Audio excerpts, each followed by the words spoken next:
planning? And why does she need the noseies? Soon, we'll have our answers. Guess this will be the end of your journey that your sister mentioned. What is she expecting you to find there? Snezhnaya still feels like a long way away. Hopefully, there'll be plenty of time to relax, eat some good food, and have fun before we arrive. But whenever Paimon gets thinking about how our destination is right around the corner, all these questions come flooding into Paimon's head. It makes her so nervous. Yeah. Anyway, enough about all that. We can't start the final leg of our journey with that kind of mindset.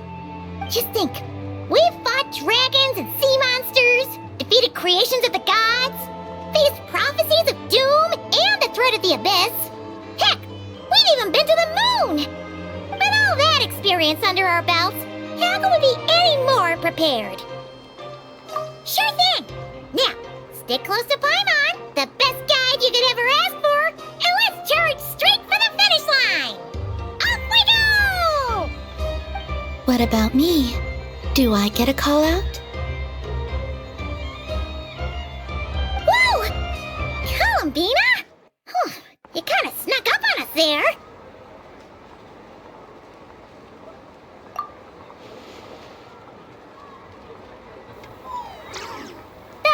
Don't look at Paimon! Paimon didn't sell you out this time. Oh, so it was you! Alright, guess there's no hiding it now.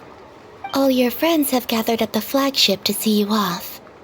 I invited Sandrone, too, but she said she had to go back to Snezhnaya. She must be busy. She had some nasty things to say about you before leaving. Would you like to hear them? She hasn't changed a bit. Alright, let's hear it. If they're heading to Snezhnaya, I'll bet it's to cause trouble for Her Majesty the Tsaritsa. Attending a farewell party for people like that would not be a good look for me right now. Also, please tell them not to count on getting help from a Fatui Harbinger in Snezhnaya. Our time working together was not terrible, precisely, but we're on different sides. So when you get there, don't do anything to make life difficult for both of us. Well, that definitely sounds on brand for her. The attitude, the reasoning. Alright, we'll do our best to keep our distance then. No, you've misunderstood. I think she means that she'd like you to go see her.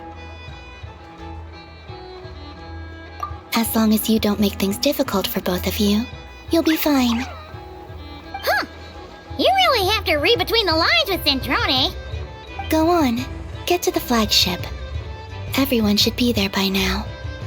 I told Lauma that you once treated me to a truly unforgettable meal. Today, I want to return the favor. It's my gift to you. It's definitely nice to be treated, but hopefully by this point, you know that you don't owe us any favors.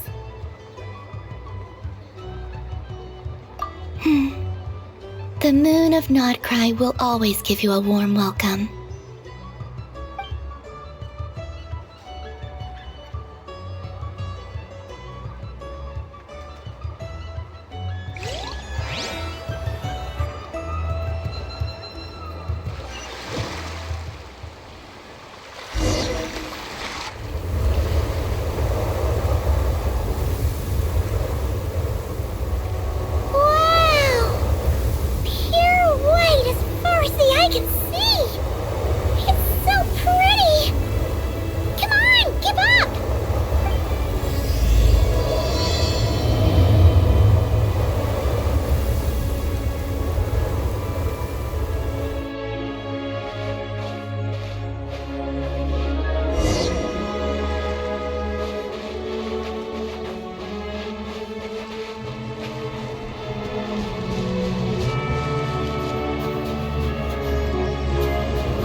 To the ones in Nodcry.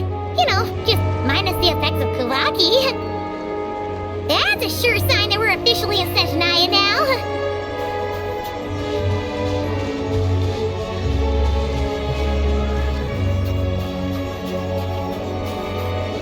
There's gotta be a treasure chest around here somewhere.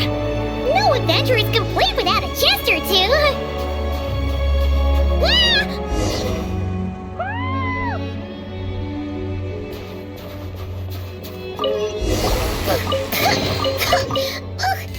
Paimon got a mouthful of snow. Ooh, it's so cold. Paimon's gonna snuggle up to you for a bit to get warm.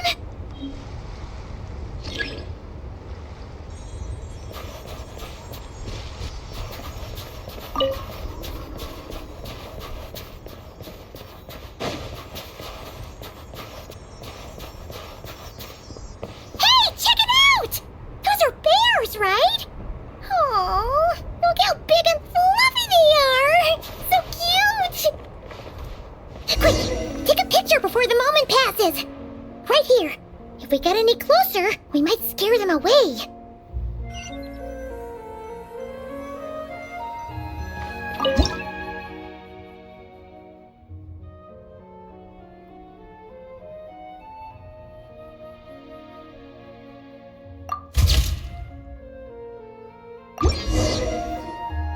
Let's see how your camera skills are these days. Oh, wait a sec. Paimon sees something. Come on, quick! It looks like a train carriage!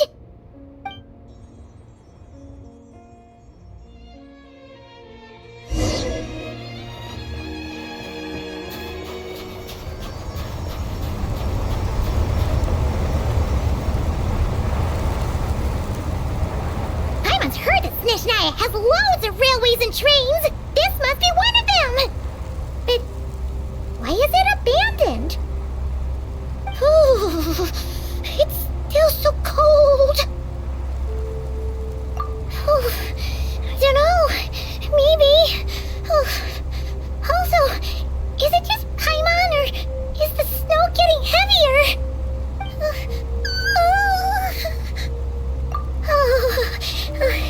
Thanks for offering, but this isn't just the weather.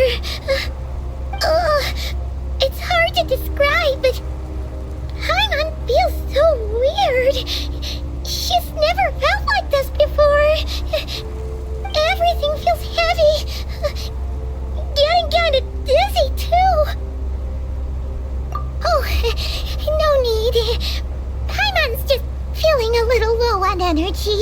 That's all. It's nothing serious. Not worth ruining our travel plans over. Yep, sure thing.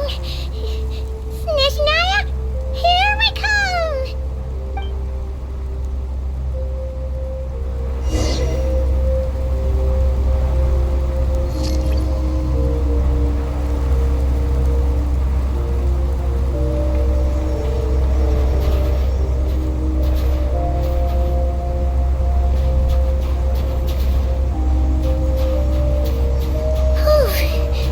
Seems like the snowstorm is getting worse by the minute. Paimon can barely fly.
What is this place?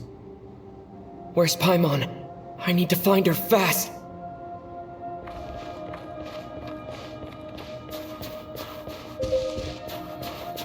Paimon! Paimon!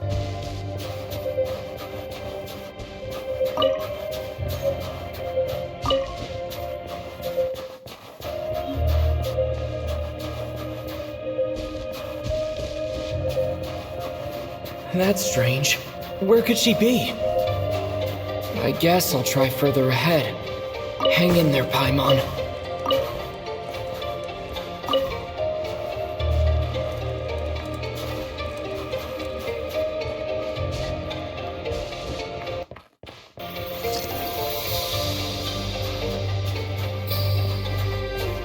Is that a train carriage? Maybe I can get up from the inside.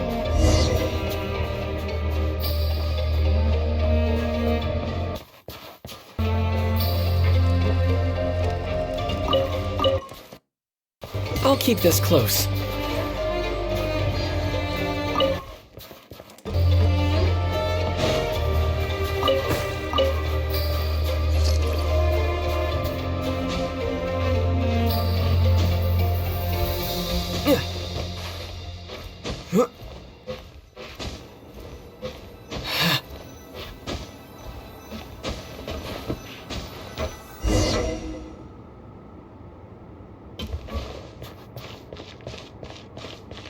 It says here, Kresnik's torch, civilian model. It's definitely getting a little warmer now it's turned on. I really hope Paimon's okay.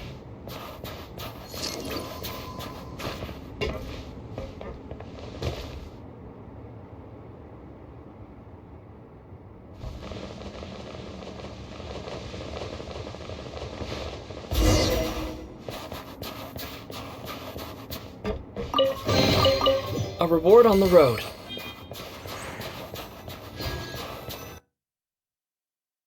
What was that strange sound? I can't tell if... Paimon? Paimon, is that you?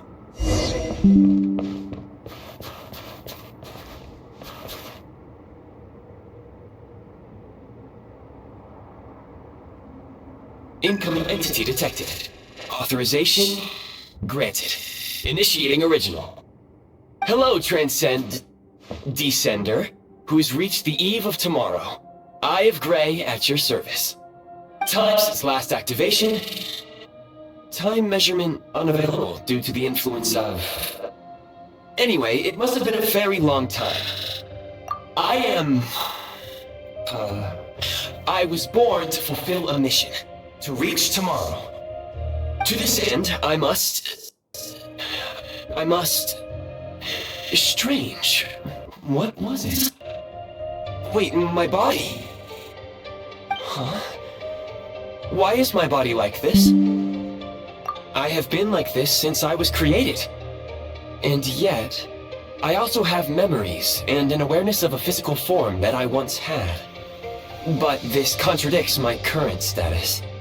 Anyway, I was created so that humanity could reach tomorrow. But I am unable to load further details at this moment. Nevertheless, serving humanity remains my primary objective. I have detected a drop in your surface body temperature. You cannot remain active in this state for much longer. In accordance with my preset programming, upon reactivation, I must ask the one who awakened me the following question. Will you accept me, Transcender? I will assist you, protect you, and fulfill my mission until we reach tomorrow.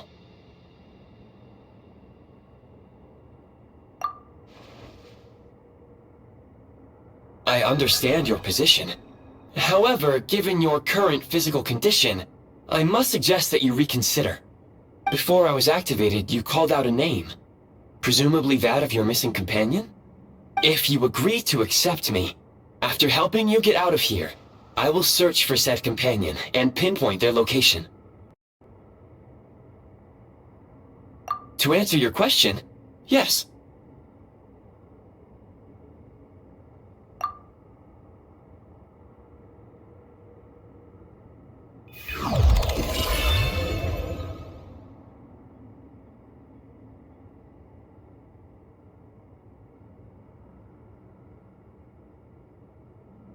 You have made a very wise decision. Now that we have reached an accord, you will be my new user. May I ask your name? Very well. I will remember this name until the mission is complete. I need to recover my body, retrieve the power to unlock tomorrow, and help the suffering masses to reach the far shores where the empty ark floats. I can sense my power scattered across this ice-covered land. I even have a vague sense of where it might be found. But right now, that is not essential. The key right now is you. You must survive and reunite with your companion.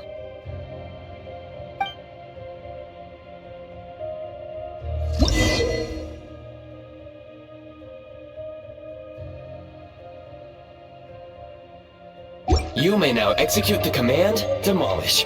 Use it to remove the Prime Ice blocking the path and obtain Prime Ice units. Prime Ice unit count has been updated.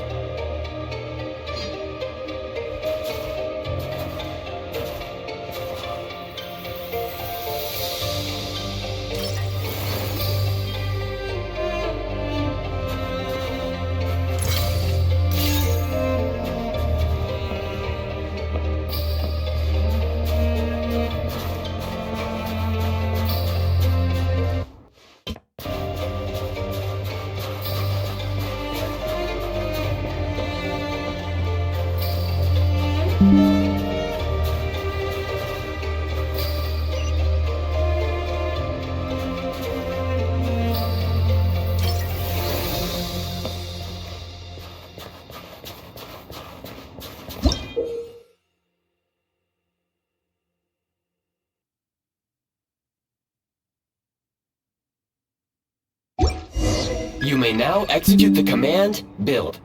Use it to create a Prime Ice construct to prop up the door.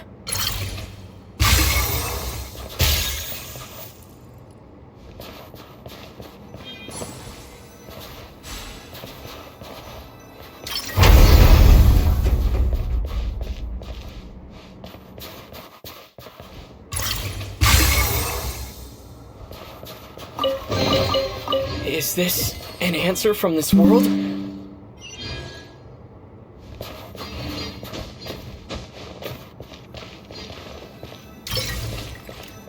Scanning local environment. Exit has been sealed off with ice. That would not be an efficient approach. One moment. Usable construct blueprint detected nearby. You can use this to clear the solid ice ahead of you more quickly.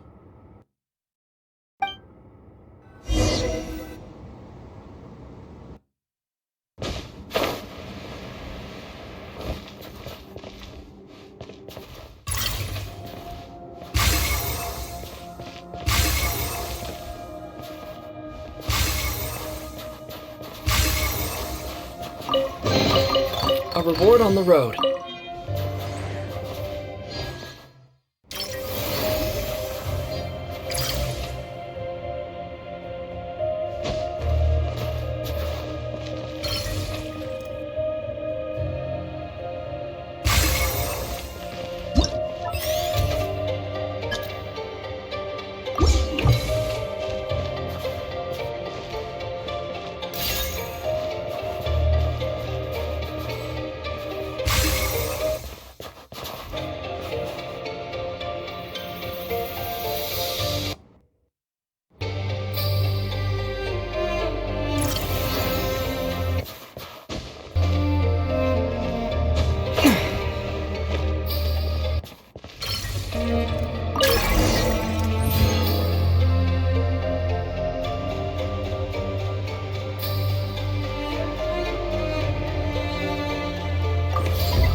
Construct blueprint added to records. You may now execute the command, Build Heat Source. Generate a temporary heat source to rapidly melt the solid ice.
this an answer from this world? My scan indicates the path is straight ahead. I recommend we proceed.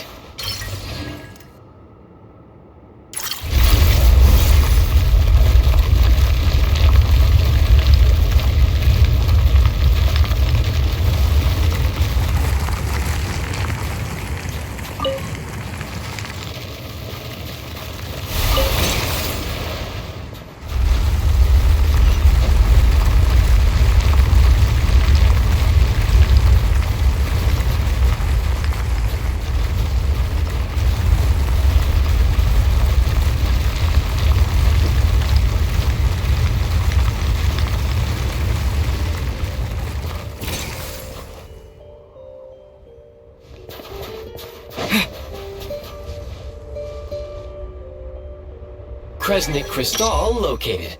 Please collect at your earliest convenience.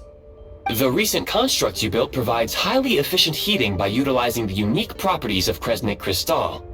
Unfortunately, prime ice constructs have a very short lifespan and cannot be stabilized during the development period. Hence, the authorization to use Kresnik Crystal was granted. That said, I have already forgotten what warmth feels like. Yes, perhaps then we can warm ourselves by the fireside together. But for now, all you need to remember is this.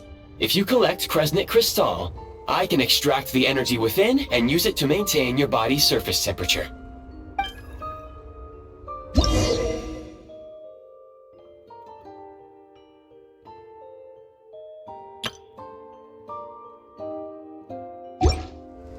Low power. Please use Kresnik Crystal to replenish energy reserves.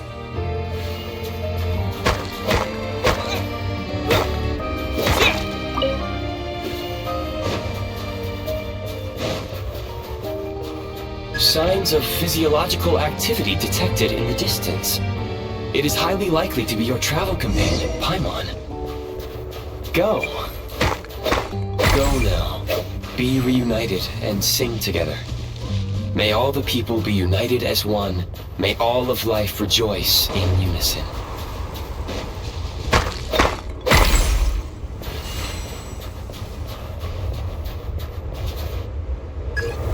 Approaching the target location. Scanning for signs of life. Life forms detected. 2. Affirmative. However, that is not the reason for my confusion.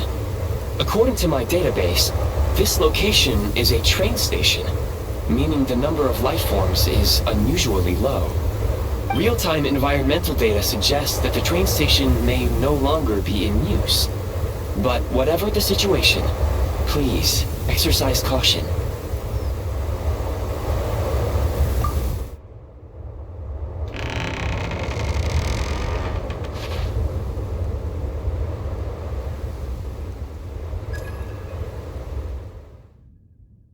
Paimon!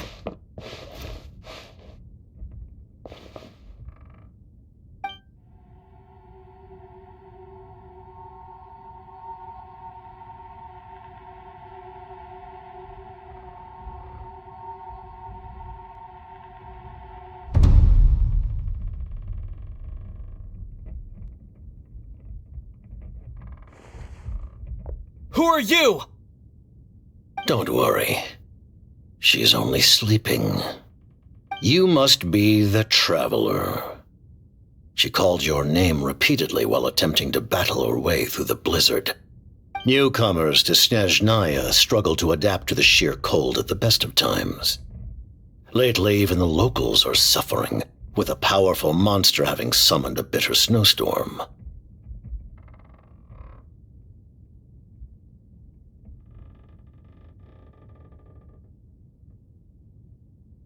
You two must be very important to one another. You should take more care not to get separated. Your eyes. Are you Conrian? There are indeed some Conrians left in this world who survived the cataclysm. But I doubt that is news to you. It would be unwise to interrogate my identity here. Focus your attention on your travel companion instead. We will meet again very soon.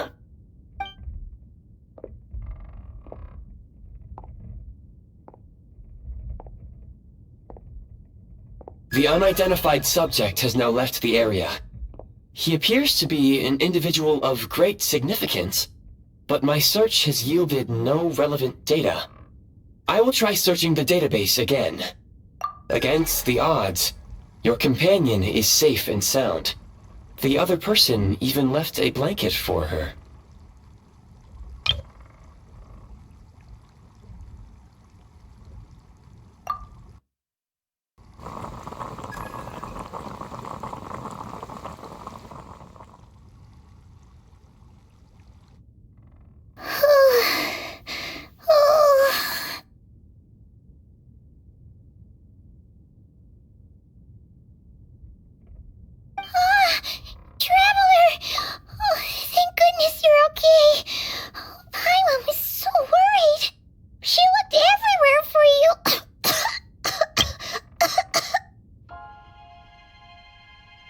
It's okay. Take it easy. Are you feeling alright?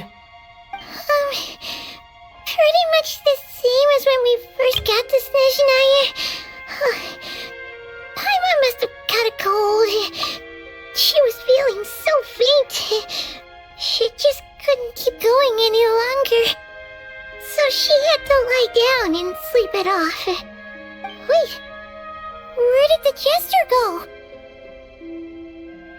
Yep, the director of the Fatui. The Jester Piero. So, you met him? The Jester must know everything about the Tsaritsa's plans. But there's no way he'd tell me just like that. We might well have ended up clashing. Well, he was right about one thing. Right now, the most important thing for me is to take care of Paimon while she's unwell. He lives, and he left in something of a hurry.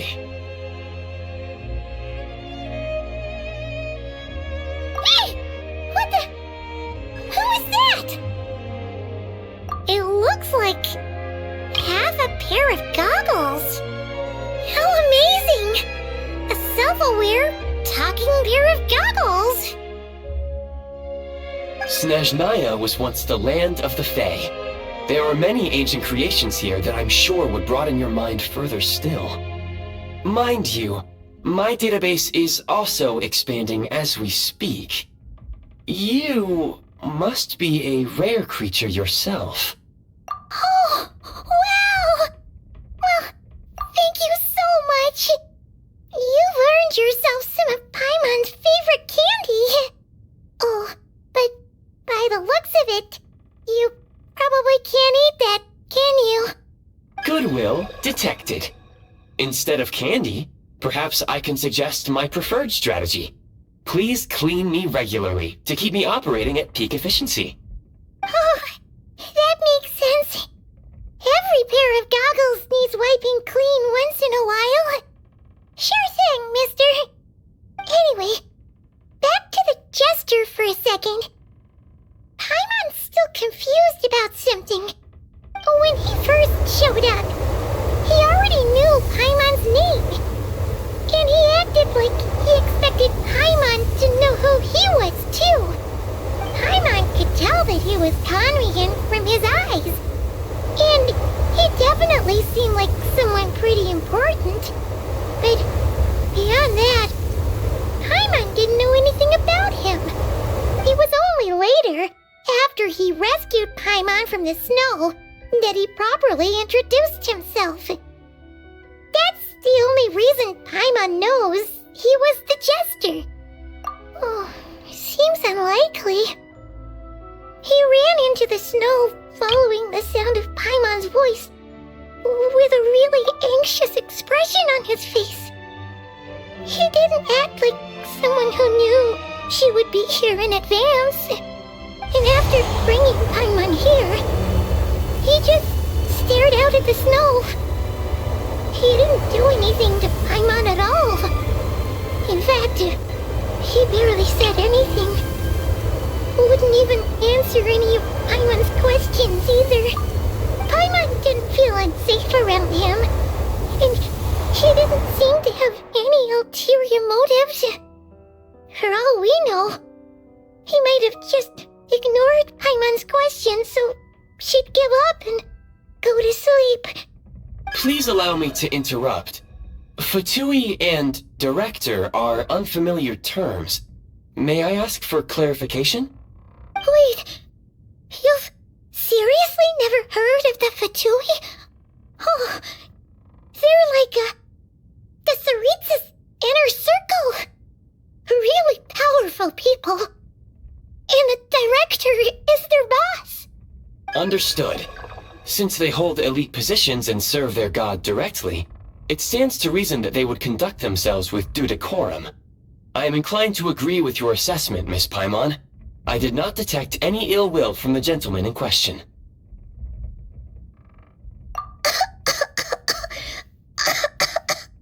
Sorry, I shouldn't have encouraged you to talk so much. Paimon, new plan. Let's get out of Snezhnaya for now.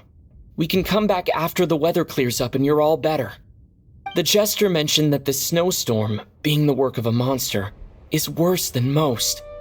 Even if we made it to Snezhnegrad, we'd still have to wait out the storm before we could do any exploring.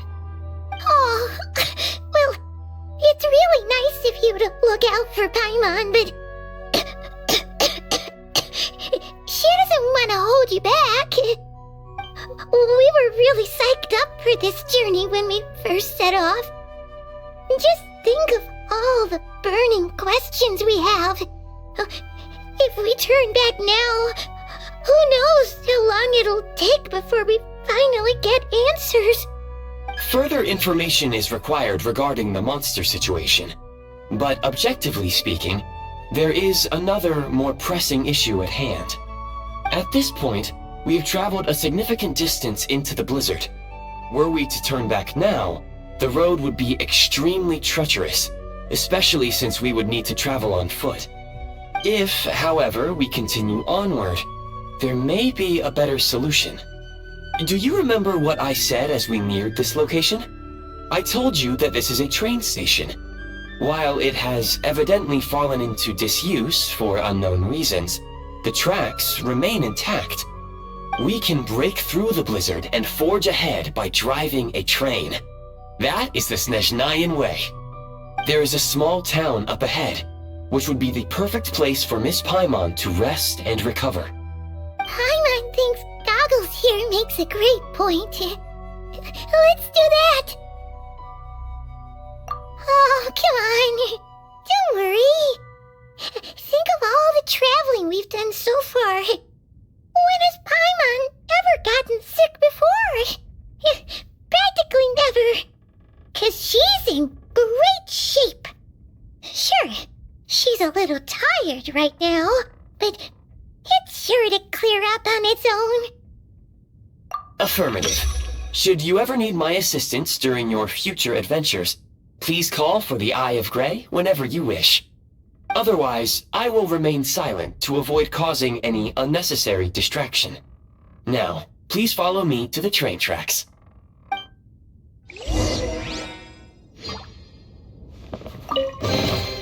Is this an answer from this world?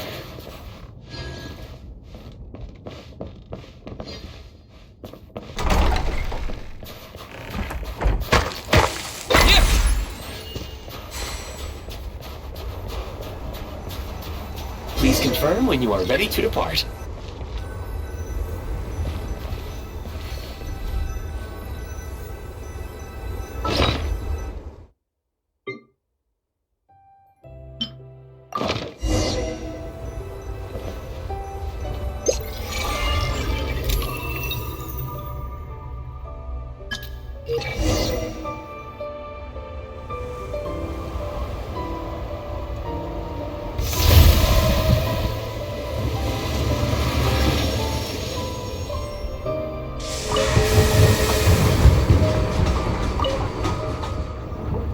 Heading north from here, we will soon arrive at...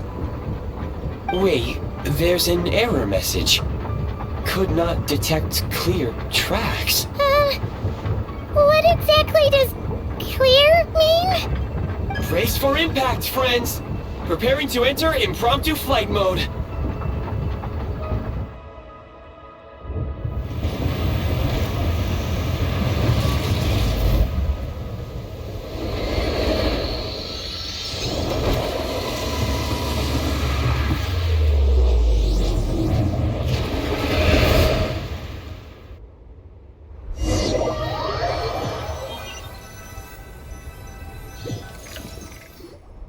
How strange.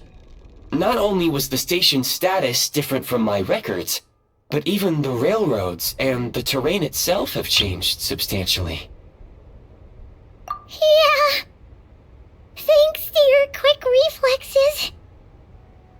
My sincere apologies for putting you in danger. I'm afraid I'm as confused by all this as you are. Agreed. This is likely a consequence of outdated railroad data. The discrepancies between the old data and present reality are far greater than I anticipated. Fortunately, our crash landing has at least brought us much closer to the town. According to the data, anyway. Your data had better be right this time. I can assure you, it certainly is. Please look this way, and you will see a Kresnik's torch. It seems our ill-fated train ride was a blessing in disguise. We have taken the shortest possible route. Rest assured that I will take user preferences into account next time I plan a route. Next time, I will get it right.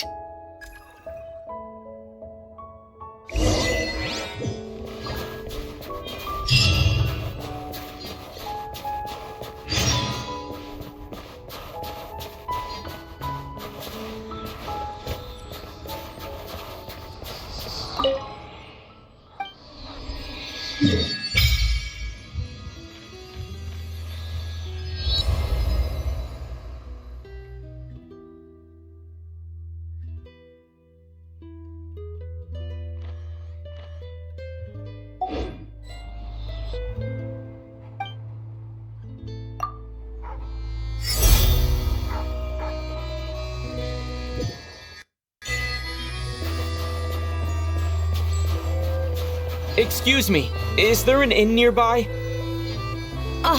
I'm sorry, but they've all closed.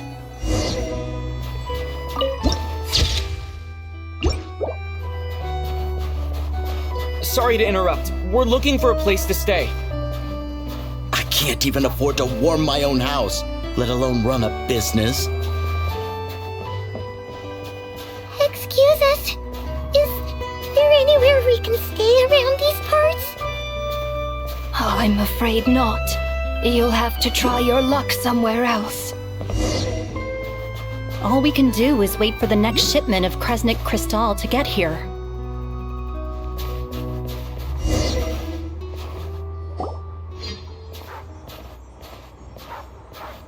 Hi there.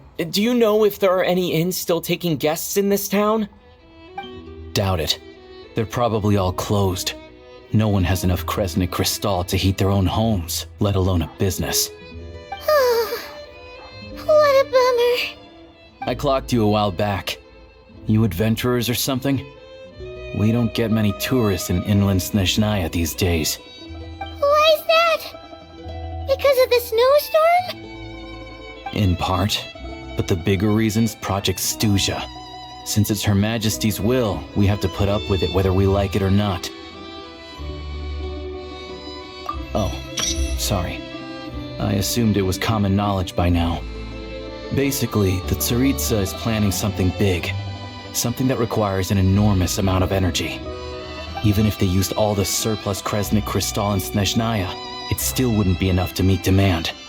So, the Vetja passed a resolution requiring all factories and households to reduce their energy consumption. The policy has thus been charmingly named Project Stuzha, meaning bitter cold. Bitter cold? So, like, it's gonna be a cold winter, folks? You're all gonna have to find a way to get through it? That kind of idea? Pretty much. When you're broke, you scrimp and save. When it's cold, You huddled together for warmth. There's always a way to stretch things out to make ends meet. Trouble is, if you stretch someone out like an elastic band for too long, who knows if they can ever bounce back. You know what? Come with me and see for yourself.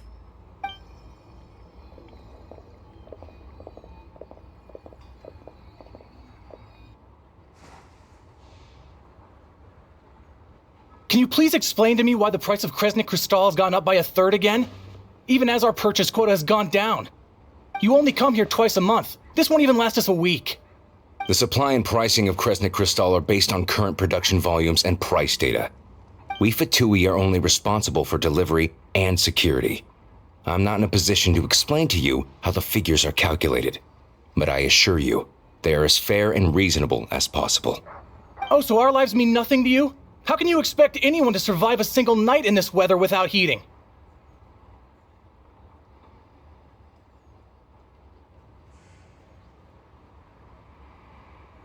Since you insist on making me repeat myself every single visit, I will remind you again. There is no monopoly on the trade of Kresnik Crystal. You are free to purchase the shortfall from elsewhere on the market. What market? Nobody else is selling! And when they do, they charge 8 times the normal rate! It's robbery is what it is!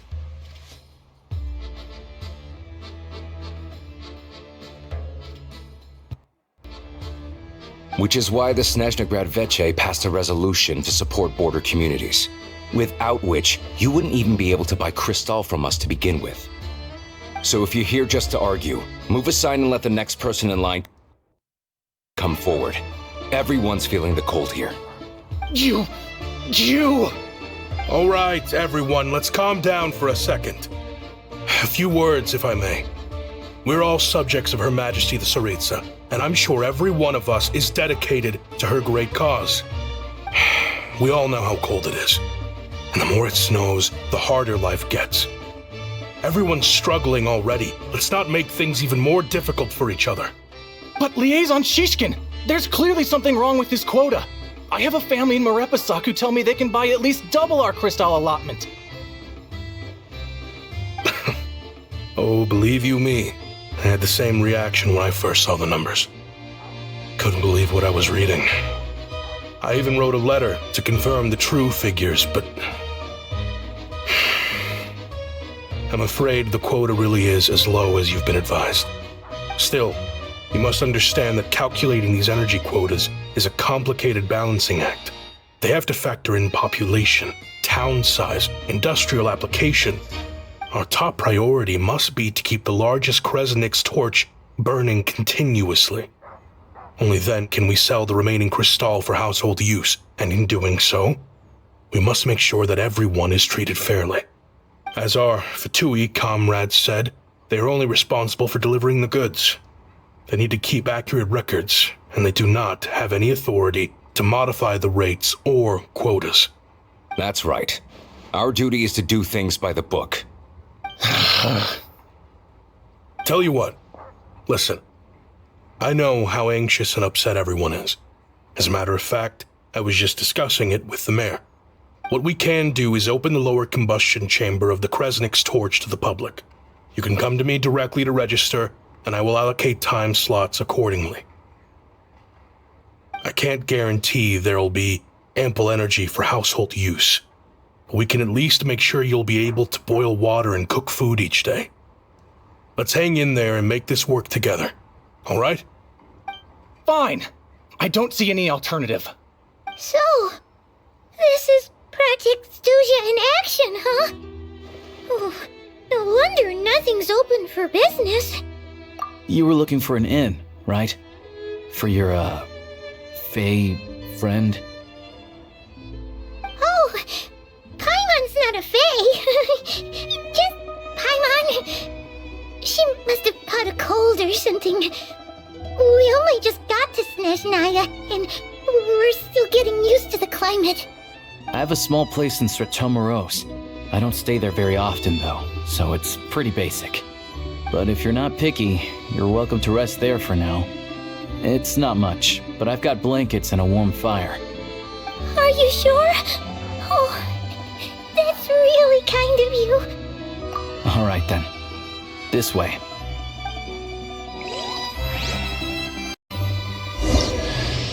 Hello, I'm Alosha.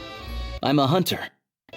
Though, if you've talked to any highwaymen, you might have heard a different side to my story. But anyway, let's keep that between us for now.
Didn't she? This is Paimon's best friend, the Traveler. Good to meet you. I'm Alosha. Most travelers find the Snezhnayan climate to be a shock to the system at first. But as long as you keep yourself warm, you should be fine. Still, you should keep an eye on your condition. When people are too quick to dismiss a cold, it can easily end up turning into something more serious. Don't say that! Paimon's too young for chronic health issues. They aren't in town right now, and they won't be back anytime soon. The train station has been closed ever since these power shortages began. I do a lot of hunting, so I spend most of my time exposed to the elements.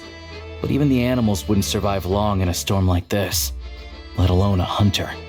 Nothing to do but sit tight in town until the weather improves.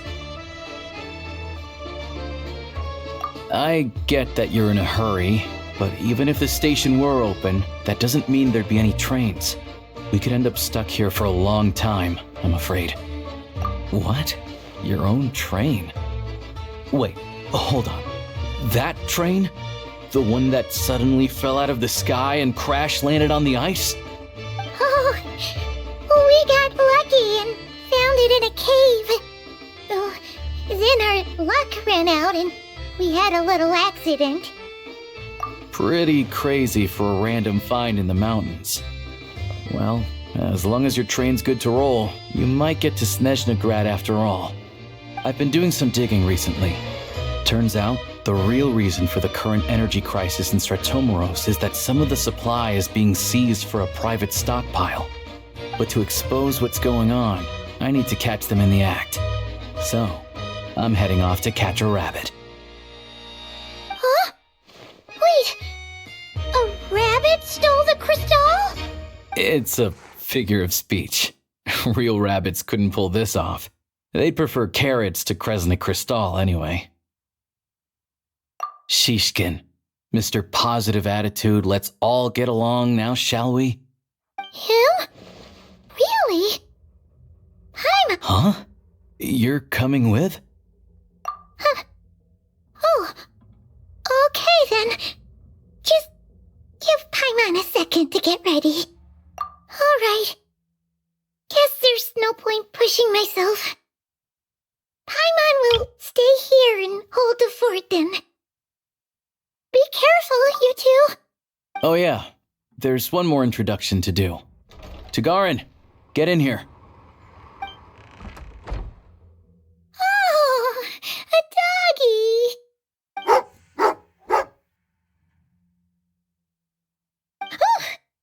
angry doggy. Oh, Tagarin doesn't like being petted then. He likes to think he's above that kind of thing. He's my hunting partner, so he'll be joining us when we head out. Carrots aside, we'll need to stay completely undetected. We can't risk spooking our rabbit, but there's no telling which burrow he'll scurry back into. First, We need to find a way into the train station and see if we can find any real freight data. Shishkin's figures can't be trusted. Then, we get to Garin to catch a scent and find out which way the crystal went. What are you eating? Oh, check it out!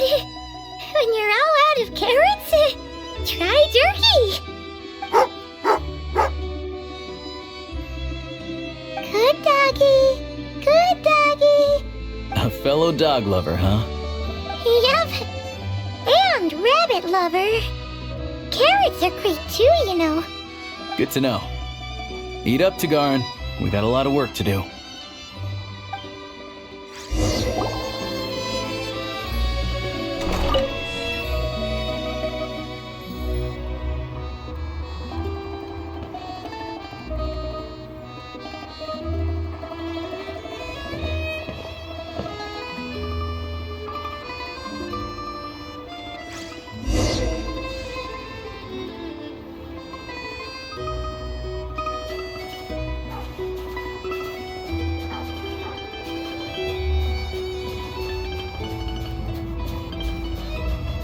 Wait.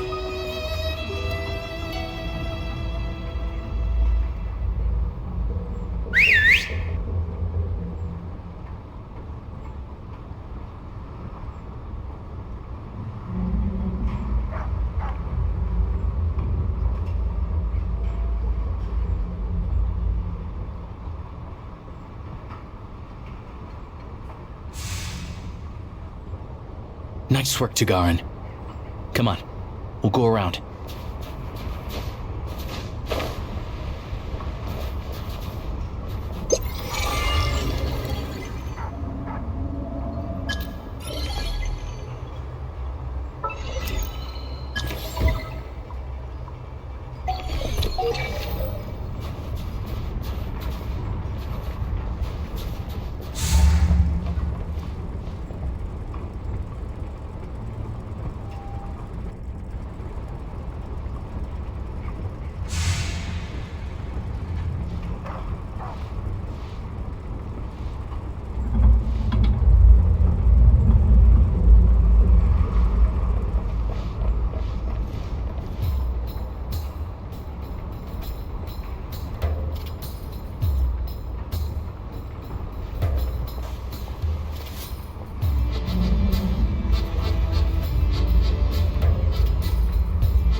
This way.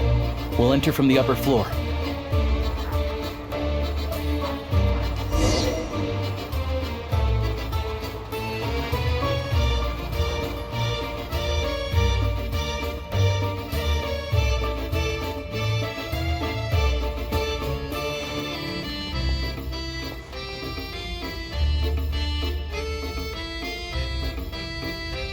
There we go.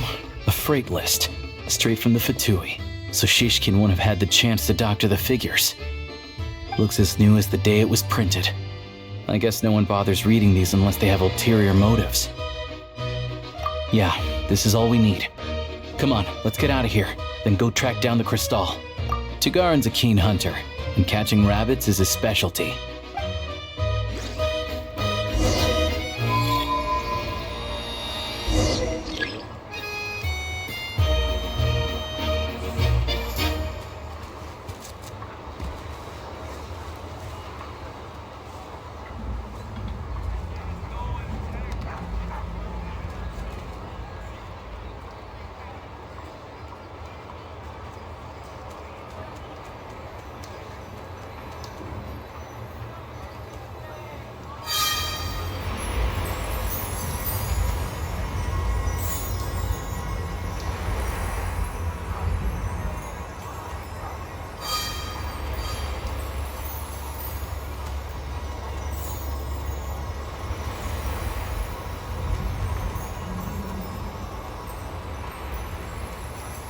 Anywhere there's a stove, there'll be the scent of Crystal. That's normal.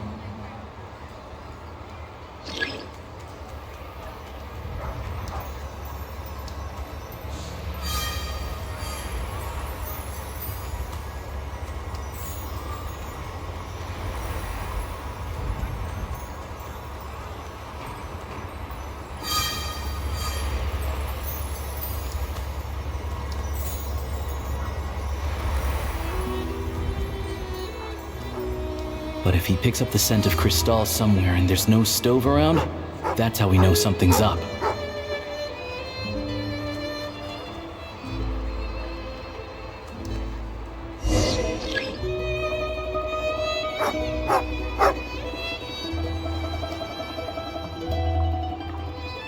This must be the rabbit's warren. Good job, boy. Sure enough, there's a tunnel. You stay here and keep watch.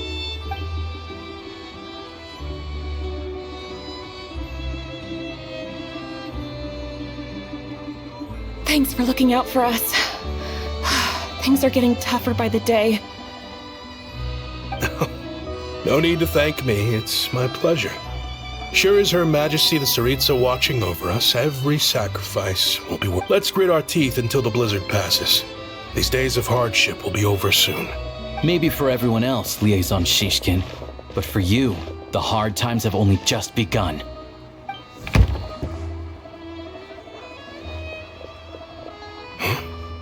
Who are you? What's the matter?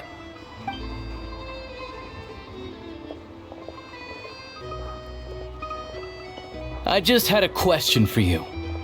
Why, when times are as tough as this, would someone hoard more Kresnik Crystal than they could ever use? All the crates here are from the most recent shipment, but they weren't brought here for sale. Instead, they were secretly stashed away. Would you be able to shed any light on the situation, Mr. Shishkin? Me?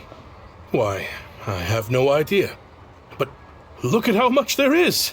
It's quite a godsend. Now there will be plenty to go around. This godsend was found in a cellar adjacent to your residence following a tip from Mr. Alosha. And this is only a fraction of what we found down there. We're still taking a full inventory. The official figures will be finalized shortly. I've always been grateful for your efforts to mediate between us and the townspeople of Sretomaros. But now, Mr. Shishkin, it appears you were the source of the conflict all along. How could you do this to us? We trusted you to have our backs. You've been lying to us this whole time? Hey, I owe you all an apology. I'm sorry. This isn't who I am. Please believe me, this was a one-time mistake that I will never repeat. We all know how difficult life has been since Project Stuja came into force. Energy is an increasingly scarce resource. People everywhere are getting desperate. But some places have been hit harder than others. I grew up in Alatir, a small village with no train station. Deliveries of Kresnik Crystal have ceased there entirely. If nothing is done, they're all going to freeze to death. You know as well as I do how downright impossible it is to buy Crystal these days. The thought of my poor mother and father, with no one to help them, I felt so afraid. I watched as energy grew scarcer by the week, all the while knowing that their lives were at risk. Then one day, I looked at the Crystal shipment in front of me, and a terrible, selfish thought entered my mind. Looks like I'm just not cut out to be a criminal. I'm so sorry. Once the Fatui have finished their count, you'll see that the numbers match their waybill.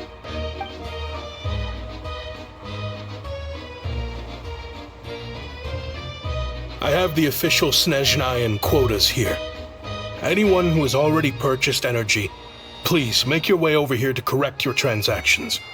I'll make a batch purchase of Crystal worth 3 months' salary for you all to use free of charge. As for Alatir, I'll think of something else. You don't have to go that far. Yeah, owning up to your mistake is enough for me. You've done plenty of good for the community in the past. I'm not looking for a handout. Drop the act. You claim this was a one-time mistake, but the real reason there's only one shipment's worth of stolen crystal in your basement is that you have an accomplice. Reporting in, sir. We've conducted a full search of the mayor's house. As expected, we found many crates full of crystal, half of which were still in their original shipping containers. This wasn't your first time at all. You've been colluding with the mayor of Stratomeros for a long time now. The train station's currently out of service, but it does open for a short window every time there's an energy delivery. And every time a train pulls in, you're there on site to take inventory and oversee the workers unloading the cargo. The mayor handpicks said workers. Per his instructions, they transport the crystal by tunnel at night to the mayor's house, and he sells it out of town. But since he can't get the goods out of town by train, he had to arrange an alternative method of transportation. This meant slower sales, which gave me plenty of opportunity to catch him in the act. Wait, the mayor's involved in this too? Preposterous. What proof do you have of any of this? Basic math. I've spent a lot of time lately counting carriages as the snowstorm rages. Counting carriages? What? The energy consumed by a train depends on its total weight. And since energy is a limited resource right now, it's fair to assume that every carriage is packed full. So, if we take the energy required for the Kresnik's torch, add the sales figures you provided, then compare that figure to the train's theoretical cargo capacity, guess what? The numbers never match. It's always off by 1 or 2 carriages worth. This time, you set a new record. 3 carriages missing. You mean to tell me that you sat around outside, counting carriages, in this weather? I'm a hunter. I have 2 options. Hunt or starve. Well, I've heard enough. The evidence speaks for itself. Take Shishkin and the mayor into custody and escort them back to Snezhnograd.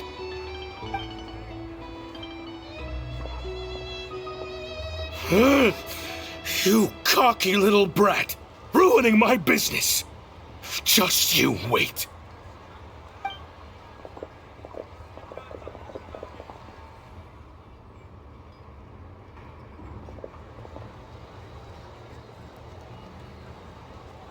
Yeah, something felt off, so I just followed my gut.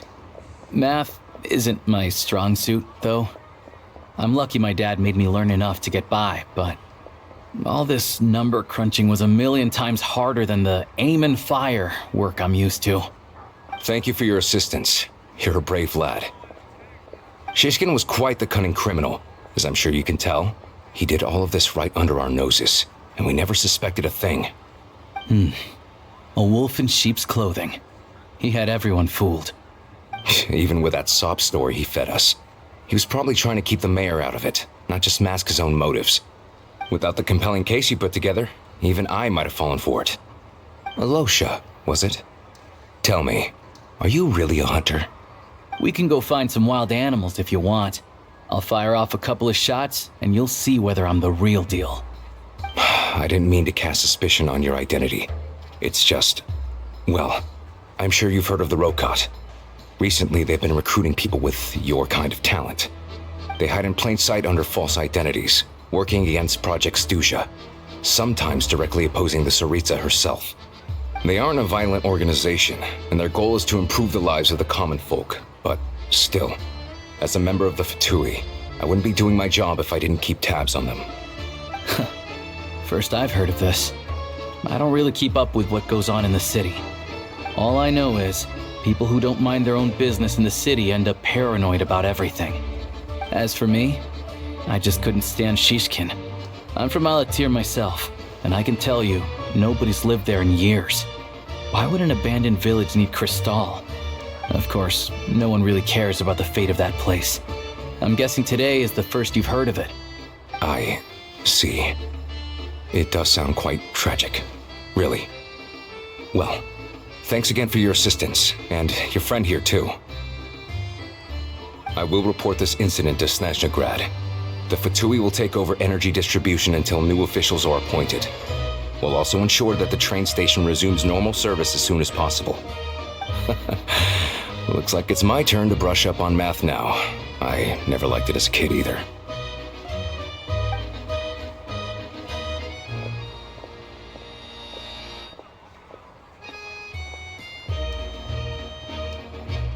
Don't mention it. Isn't the soldier overseeing the delivery supposed to verify the quantity of the goods? Was he just careless? Or was he being paid off too? Who knows? Excuse me. I'll take a share of Kresnik Crystal too. Thanks. I need to take a detour before we head back. There's someone I have to deliver this crystal to.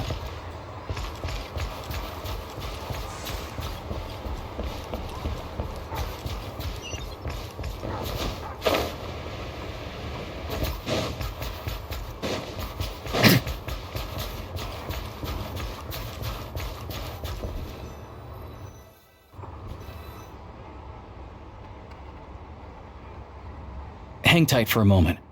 This old lady, she doesn't really know who's who anymore.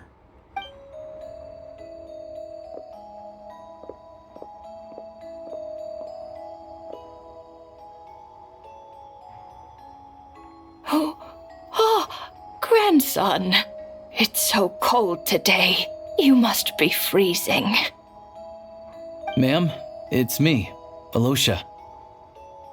Alosha? Alosha who? You know me. I came by earlier today. Cleaned the ashes out of your stove, gave you some warmer bedding, and washed your back.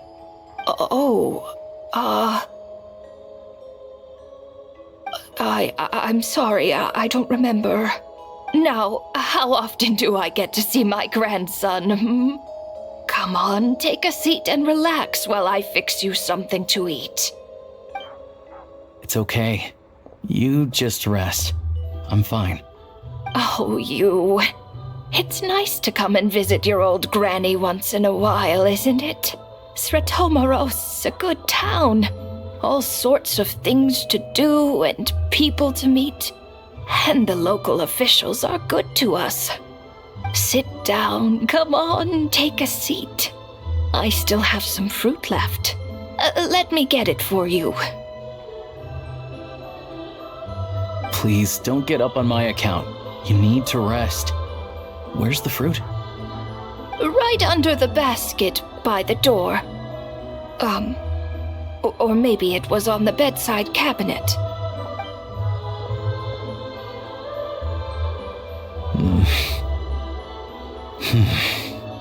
Well, grandson dear, do you like it?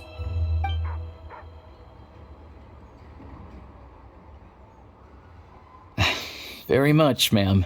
It's delicious. Good, good. Wonderful. You don't need to save any more for me next time, all right? Fresh fruit is hard to come by at the moment. You should eat it as soon as you get it. Oh, I don't need it. I'm fine. But if you like it, come back for some more soon.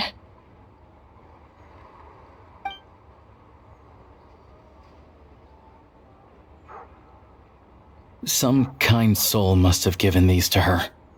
But she always saves the nicer things for special occasions. I met her at the market back before her health began declining.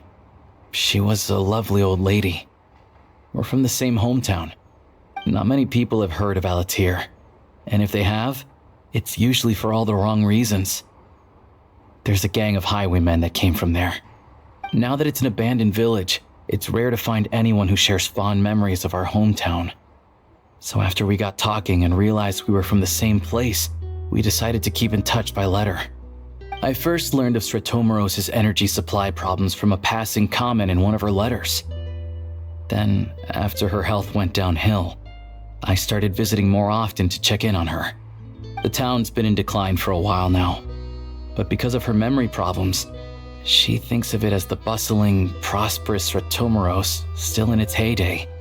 That said, I kinda appreciate her optimism. There's not much of it going around in this world of ice and snow. It's fine. Everyone grows old.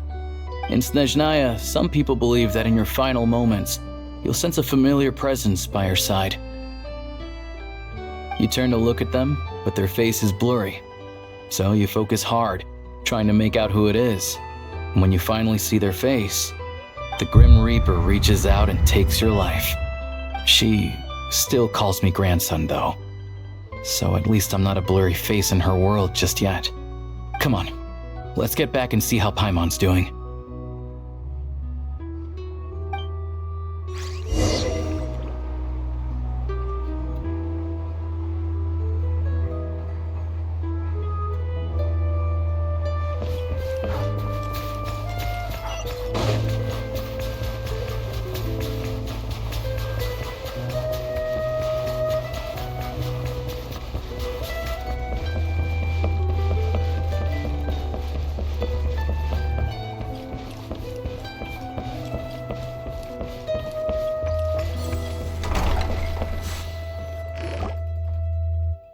Paimon, we're back.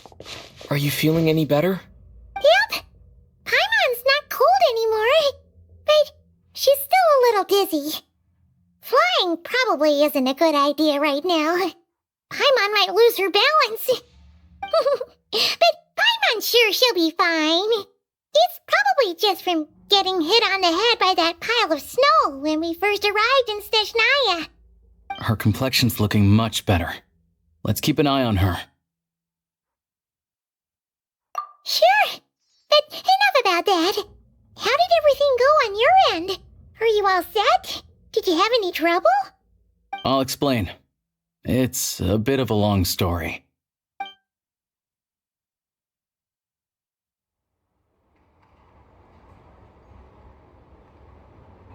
Jeez, you guys got pretty busy. Sounds like the liaison officer and the mayor were running quite an operation. Good riddance to both of them.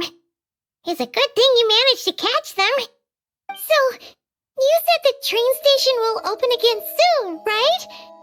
And everyone has enough crystal now? Yeah. Well, enough to survive at least. Project Stuja isn't going away anytime soon. People will still have to scrimp and save to make ends meet. Don't know. The goal of Project Stuja is to gather energy for the Tsaritsa, but no one knows where that energy's going. It's never been made public. The thing is, we were told that the project would only last for 6 months, but time and time again, they keep extending it. Extending it? Does that mean the Tsaritsa's plan isn't going very smoothly? That's what everyone suspects. In principle, any proposed extension needs to pass by majority vote in the Snezhna Veche. But even though opposition has been growing, any detractors end up caving in to political pressure from the rooster, Pulcinella. He's the chair of the Snezhna Veche and a key figure in the voting process. He has the backing of many powerful and influential people. How come the Fatui are picking on ordinary people even here in Snezhnaya? I don't see it like that. Fundamentally, the Fatui will always think and act in the Tsaritsa's interests. But that doesn't mean they don't care about the plight of the common folk. The only reason Stratomero still receives crystal shipments is because of a relief proposal put forward by the rooster himself. Then there's the Fatui soldiers providing support in every corner of the nation. Even the Northland Bank provided some mora for disaster relief, and they're as conservative and indifferent as they come.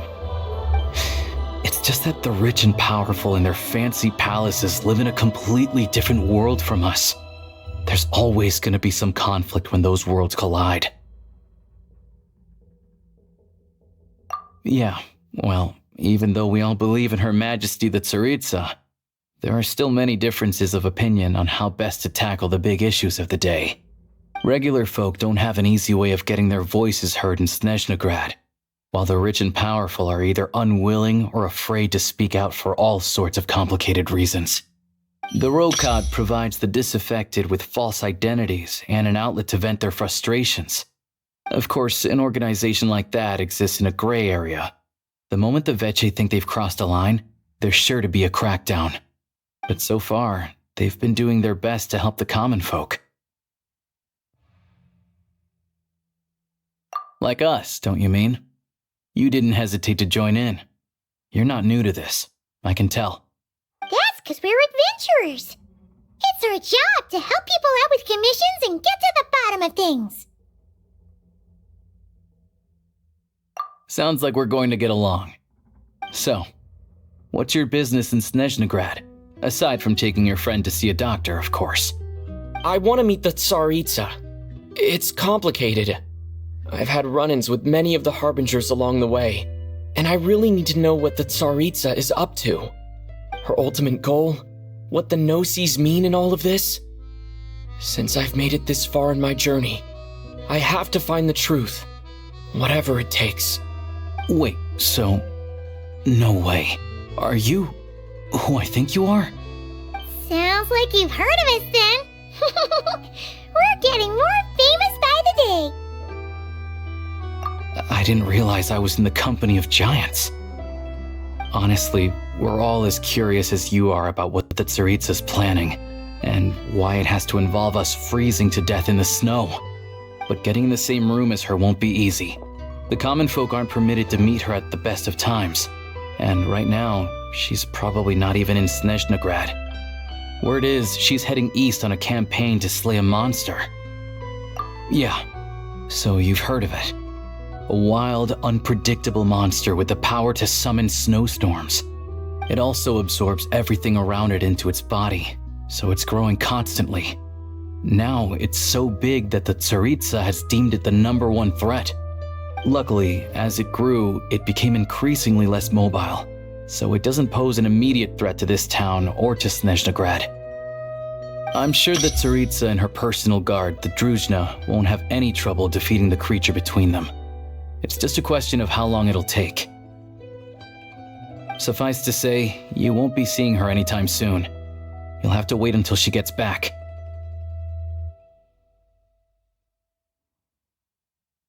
Fair. Well, the Fatui will be taking over management of the train station for the time being. Things should be up and running by tomorrow. Once it's open, we can see about getting your train towed to the station. Whoa! That's gotta take a lot of manpower. Hey! The Fatui aren't exactly spotless in this whole mess. Plus, we helped them out. Should be easy enough to negotiate. As far as I know, all the paperwork is dealt with upon manufacture. I've never seen anyone check it, so I wouldn't worry. Having a train makes everything much easier. We'll reach Snezhnegrad in no time. I need to head there myself anyway. Got some game to trade for Mora. I know a good doctor in the city. I'll introduce you when we get there. Oh, thanks so much. Let's get a good night's sleep ahead of our big trip tomorrow.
Drive carefully, all right?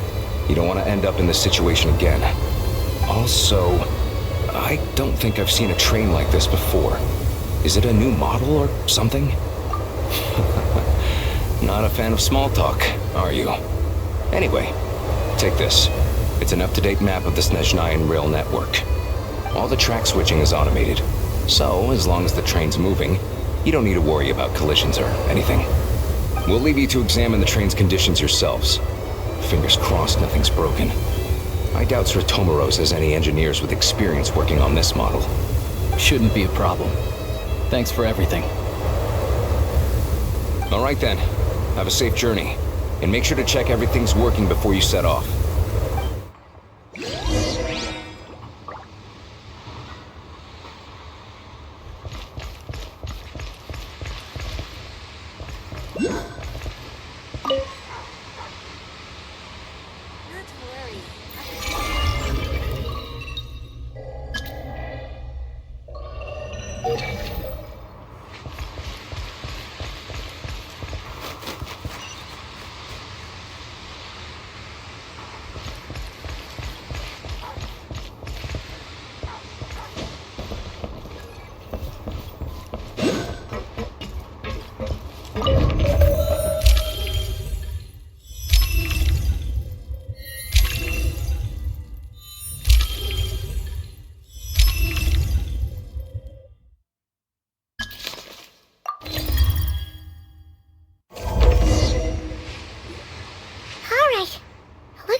Destination settings have been applied.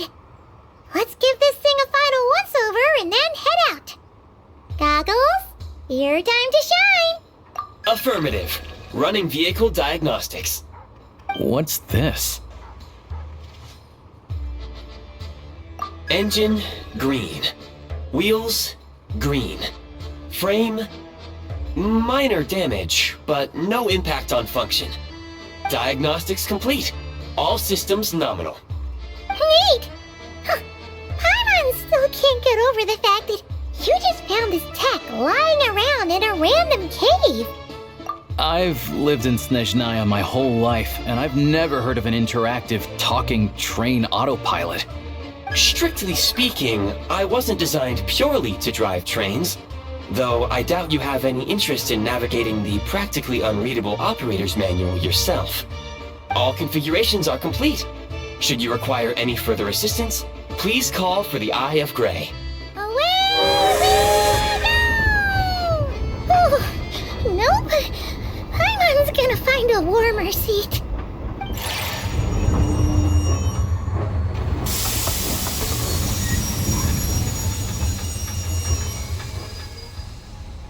Huh? What's going on?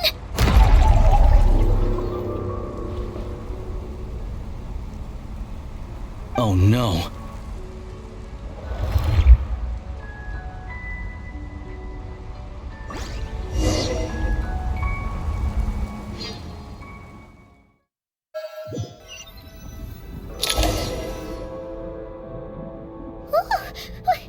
What is this place? Traveler, are you okay?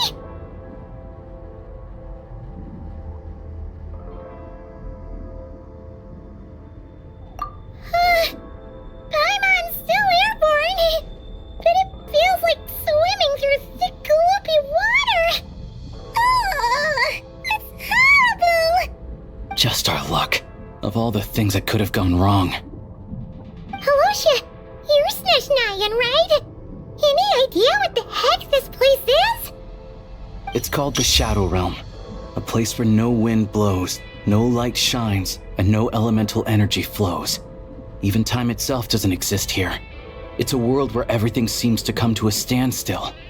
I've only seen it a few times before, and this is my first time inside. It's a dangerous place. Most people who get sucked into the Shadow Realm are never seen again. And the few who do make it back, they're never quite the same. Huh? Then what the heck do we do now? Oh, maybe Goggles knows something. Goggles? Great! Now we're done for! Hold it together. Let's not get ahead of ourselves. I heard a story once about the world of shadows. If it's true, there's a way to escape. We just need to find the exit. Come on, let's explore.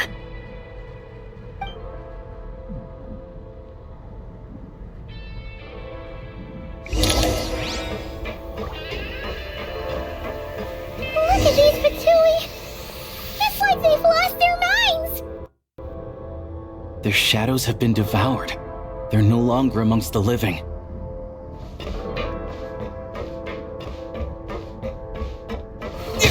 I can't channel elemental energy here, but I have a few gadgets that still work.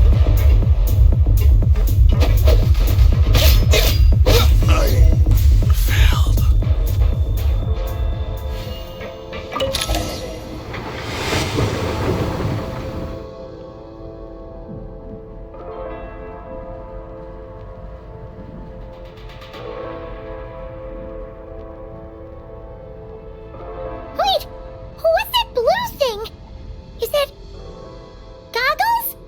Guess we'd better find a way over.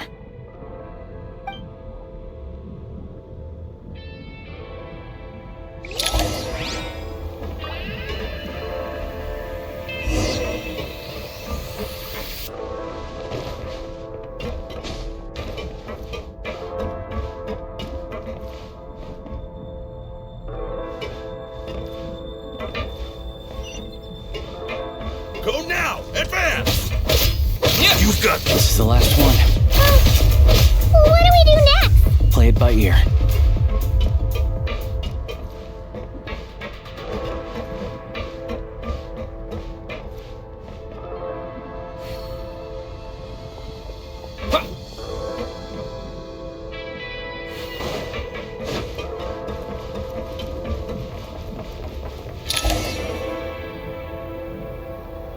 Goggles! Hello. I am glad to see the three of you safe and sound. For now, at least. But things aren't looking too good. Correct. We are now inside what is known as the Shadow Realm, the darkest space in the shell, where even the Most High is loath to cast its gaze. Time and space hold no meaning here. It intersects with the world of the Light Realm only rarely, like an air bubble that rises to the water's surface. We must leave this place before it sinks back down into the depths once more. Sounds like you have a plan.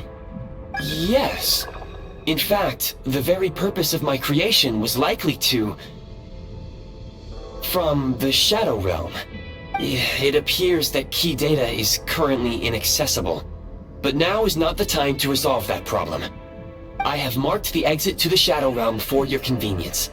In addition, I have prepared some equipment to aid you as you traverse the Shadow Realm, Traveler. It may well be one of my core functions. Scan complete. Construction in progress. Activation code? We once peered into the past from the ruins of the shadows. This is what remains of the Golden City, Hyperborea.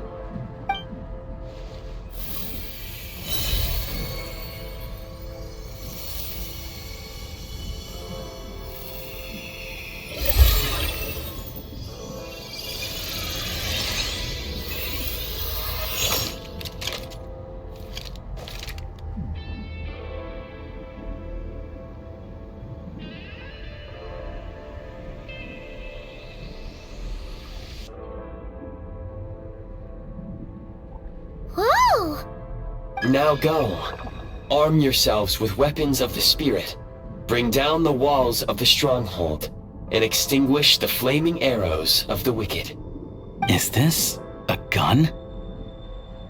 In the Shadow Realm, where humans cannot channel the elements, there once was one who, after much research and many attempts, found this to be the most effective means of attack. Let's go. We don't have much time.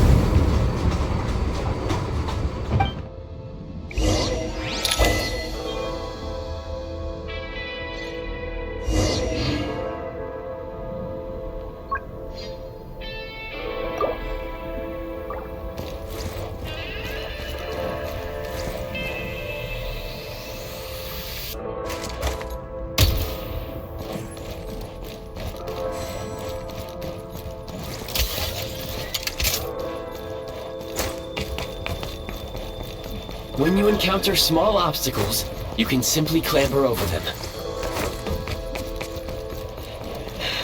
You can slide to navigate through low, narrow tunnels.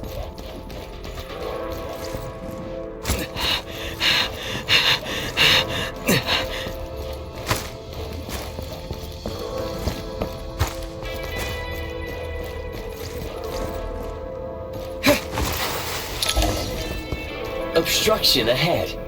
You may be able to use the explosives nearby. Shoot the explosives to detonate. Since elemental energy is unavailable in the Shadow Realm, for long-range targets, try using the scope to line up your shot.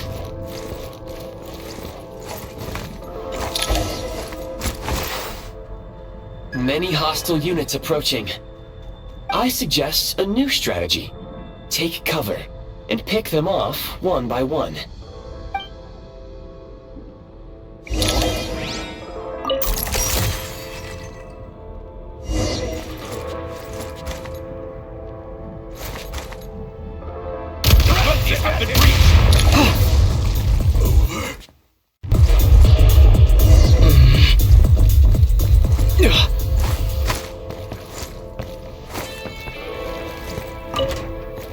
More enemies detected. Try attacking with the newly unlocked Assault function.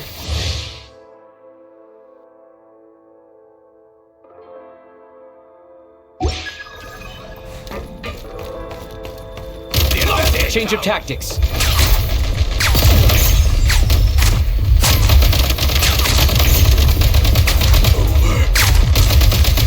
Reload!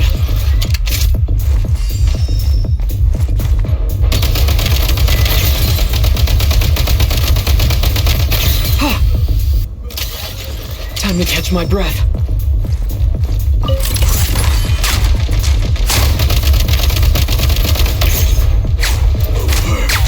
State number 2. Where's the...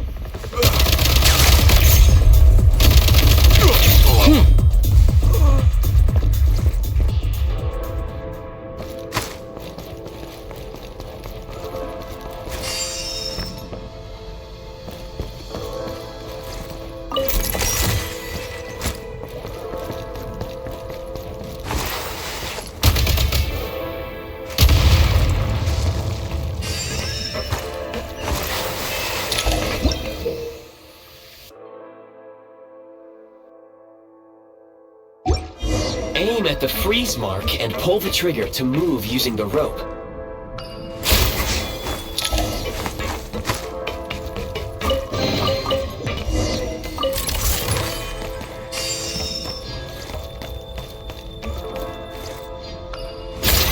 Defenses have been breached! Time! Where's the... Switch mode! Mind the rhythm!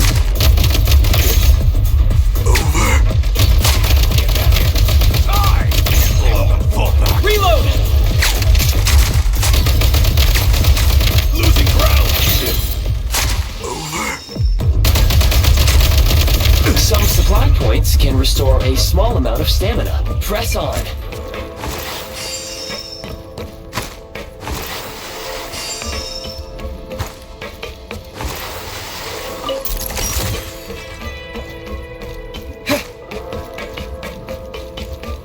You should be able to use the prime ice construct left here to cover long distances. Reload!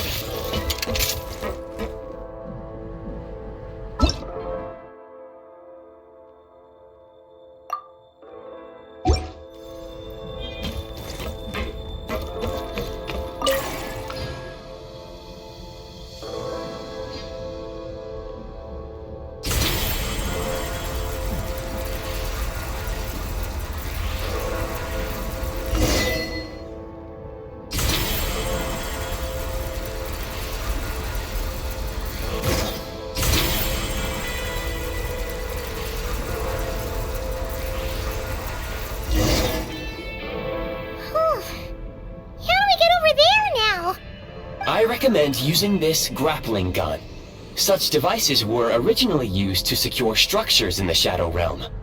If you detach the connected hook, the grappling gun will automatically fire a rope to another nearby hook. Okay? So, we just removed this hook, right?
sprint at the prime ice launcher to reach high places with ease. Nice.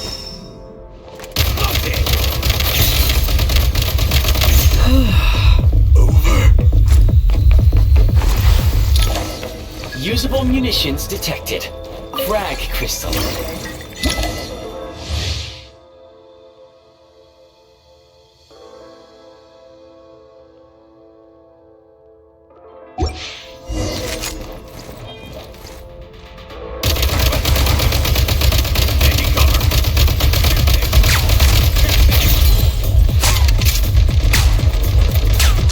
Mind the rhythm!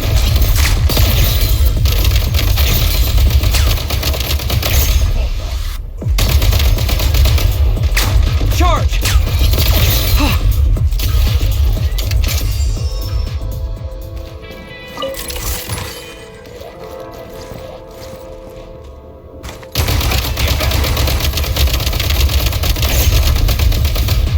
Mind the rhythm! Reload!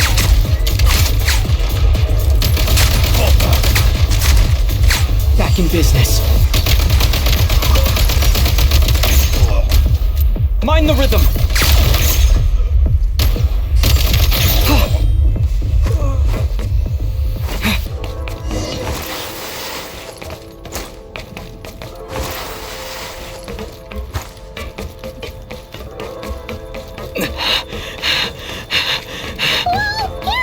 Shift your center of gravity and slide down.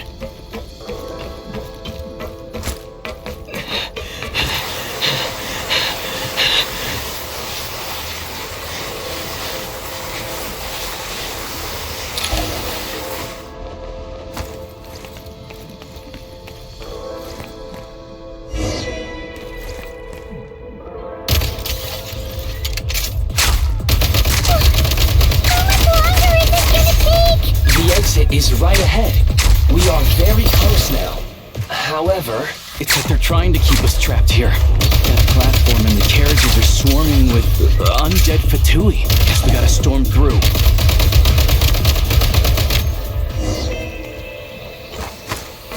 Back in business.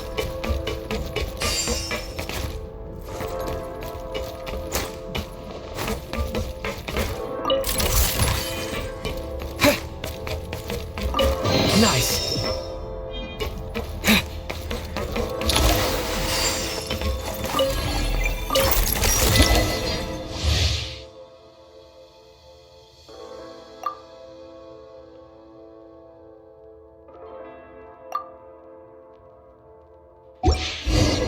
You may find switching to assault mode makes your attacks more effective.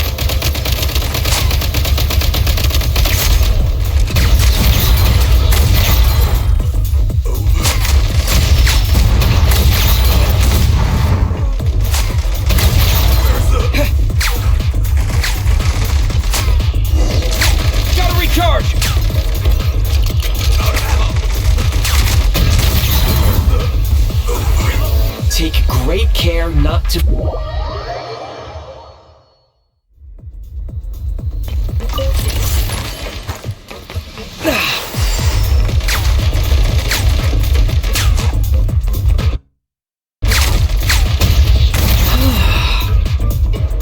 Change of tactics.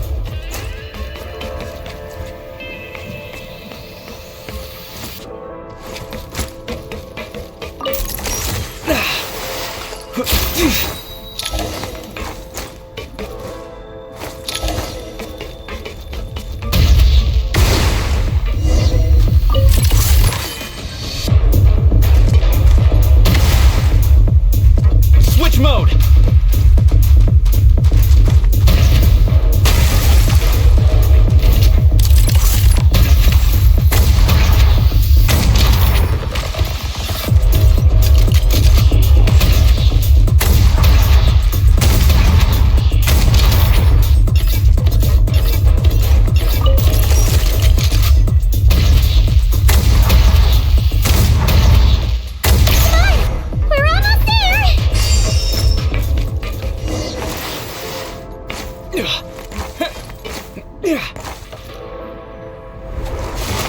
Huh?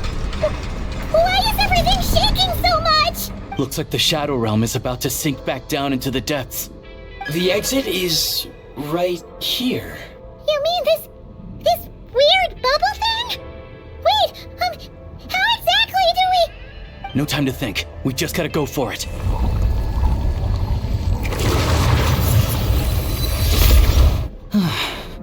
Looks like I was right.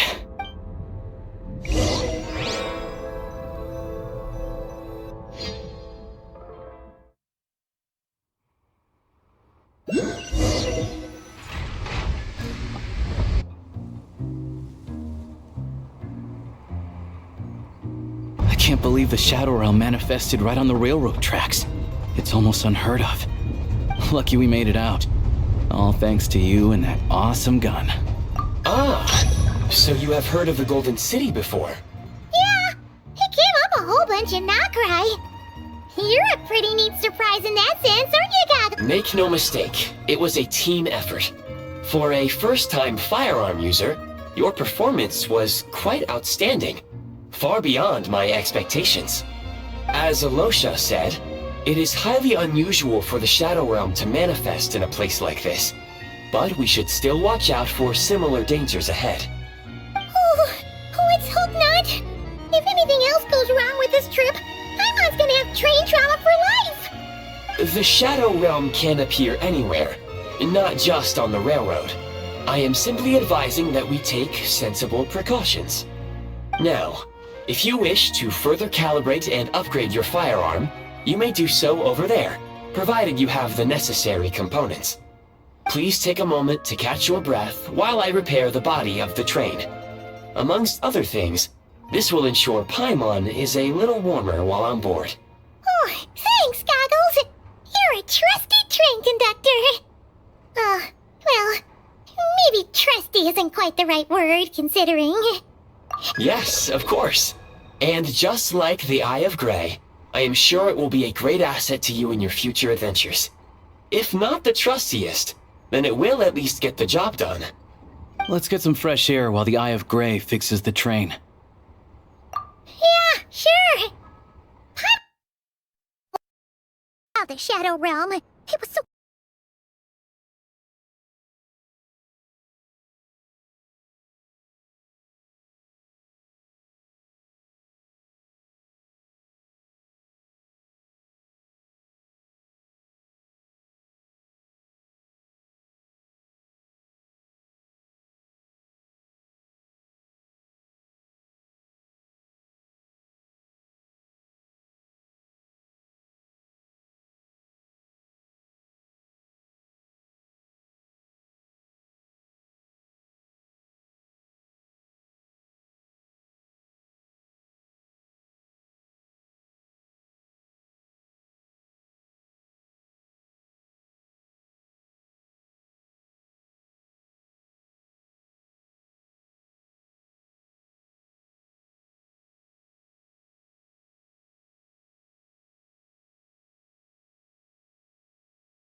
I'd better not disturb her while she's asleep. With any luck, I'll be back before she knows I was gone.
Hold on.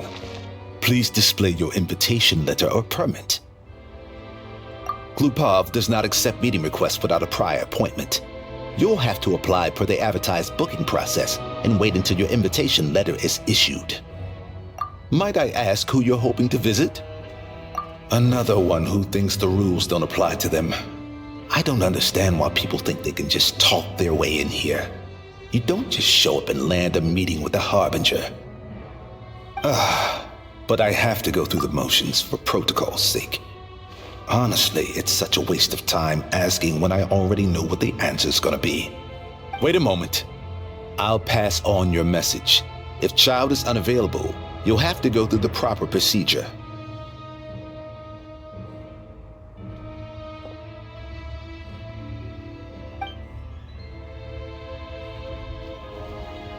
Lord Child is a busy man. He's probably not in Glupov at the present. If I were you, I'd cut your losses. No point, even if you two are old friends as you claim. Please understand that the Fatui Harbingers are often busy with their official duties. They tend not to stay in Glupov for extended periods. Next time, stick to the rules. You'll make life easier for both of us, Greetings, Lady Marionette. I'll take care of our guest here. It's his first time in Snezhnaya, so it's no surprise that he doesn't know the rules yet. I trust no choice words have been exchanged. No misunderstandings I should be aware of. No, Lady Marionette. No incidents to report. Whew, that was a close call. Good thing I played it cool. Is that right? Good to know. Wait, where's Paimon? Under the weather? That's hard to imagine. She's always buzzing with energy. I take it she's still adapting to the climate. Happens to a lot of people. It's even colder here than in Nodcry. Has she seen a doctor? I can get you one if you need. All right then. Well, let me know if you run into any other problems. Why else? I was just about to sit down for some much-needed tea time when I heard that an old friend of Tartaglia's had shown up outside. No appointment, nothing. And, as obnoxious as it may be to show up uninvited at Glupov, I couldn't help but take pity on the poor soul who was waiting outside in vain. So I had no choice but to abandon my freshly brewed piping hot tea and come to see this mystery guest for myself. Well, I felt our time working together in Nodcry warranted some courtesy. I couldn't exactly let you freeze to death out here in the wind. Unfortunately, I can't invite you inside either. The rules of Glupov wouldn't allow it, and as a harbinger, I have to lead by example. On the plus side, Snezhnograd actually has some class, unlike Nasha Town. Torchlight Books has a very nice selection of teas and cakes, so we can catch up there. Your treat, of course. Because I already wasted one perfectly good cup of tea today. That's why.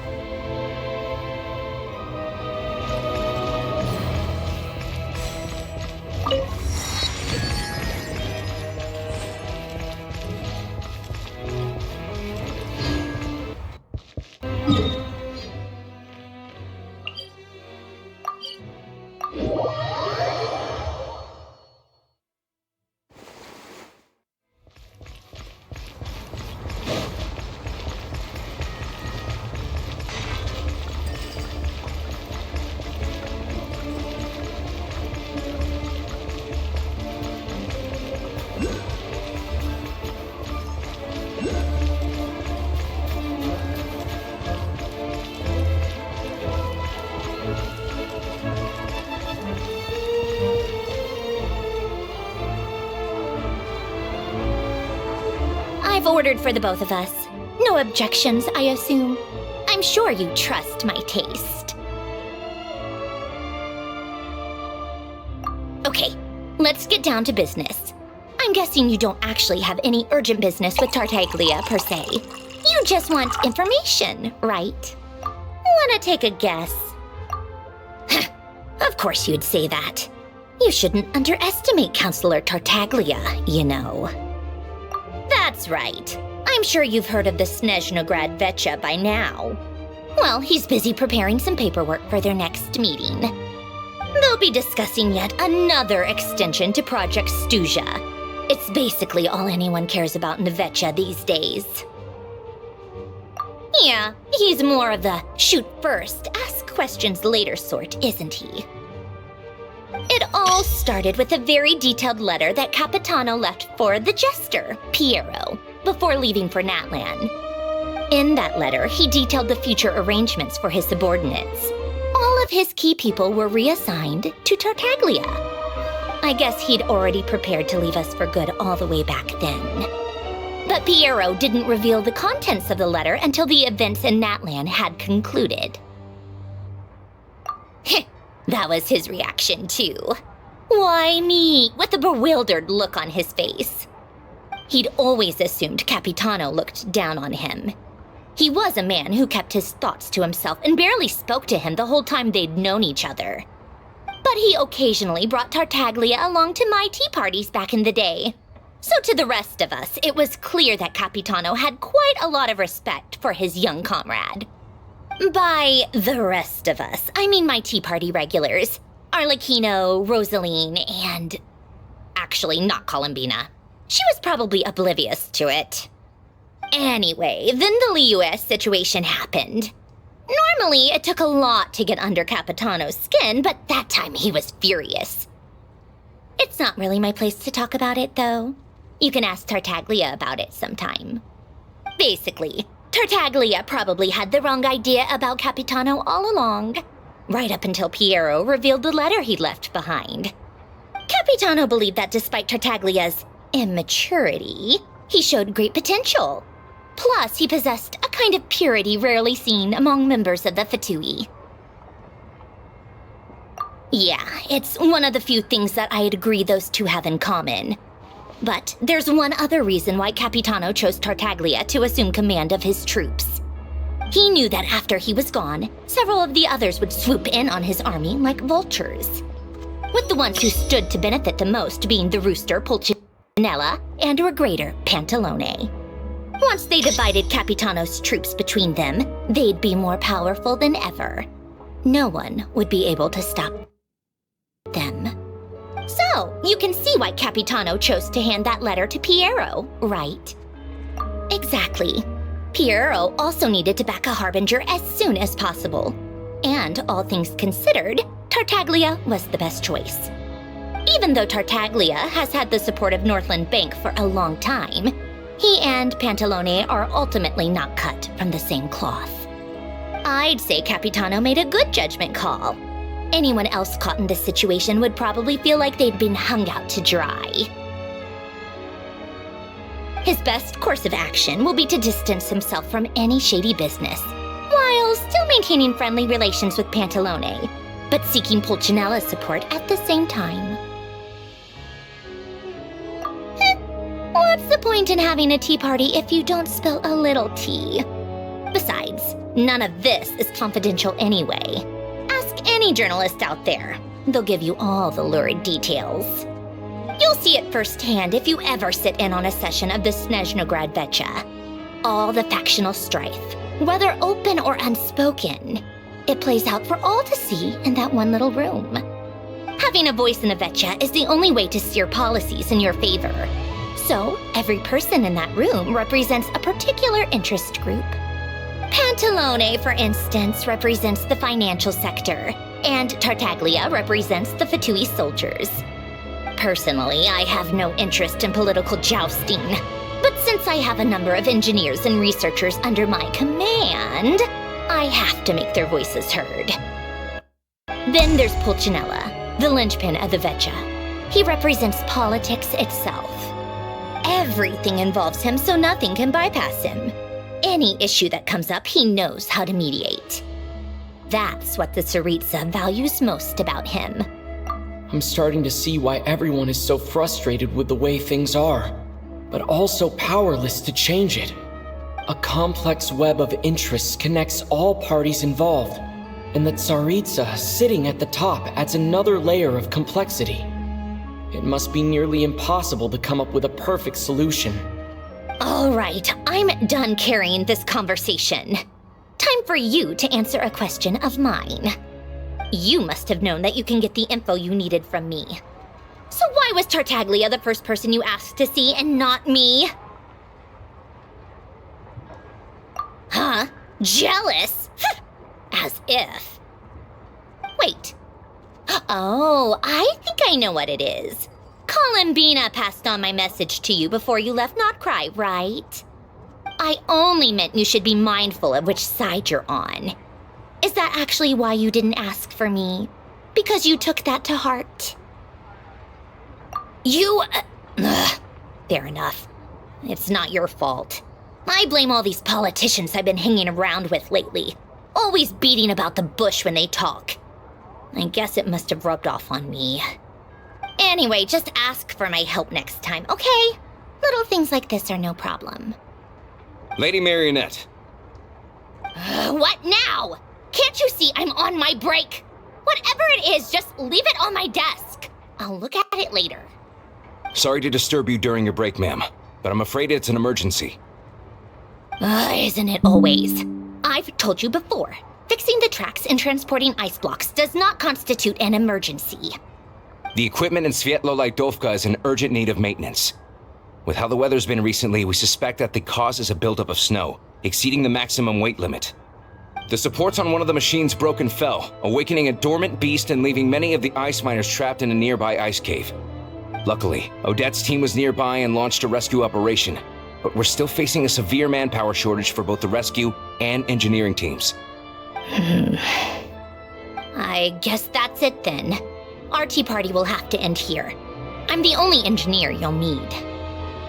Do you actually want to come with, or are you just saying that? Nice of you to return the favor. I'll have a couple of people look after Paimon. They can let her know that you had to step out for a while. Given how urgent this is, I'm sure she'll understand. And honestly, I'd rather have your help than anyone else's. Between your skills and experience, you'd be reliable help. Then let's go. You, take 2 people to Pavoyer restaurant. Find his room and watch it like a hawk until we get back. If anything happens to Paimon, you'll be answering to me. Yes, Lady Marionette.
They weren't exaggerating. This is really dangerous. It's a good thing only one of them broke. From what I've been told, most of the trapped miners are over in that direction. Yeah, you do that while I check the rest of the equipment. I'll evacuate the people around here as I go. Meet me back here as soon as you're done.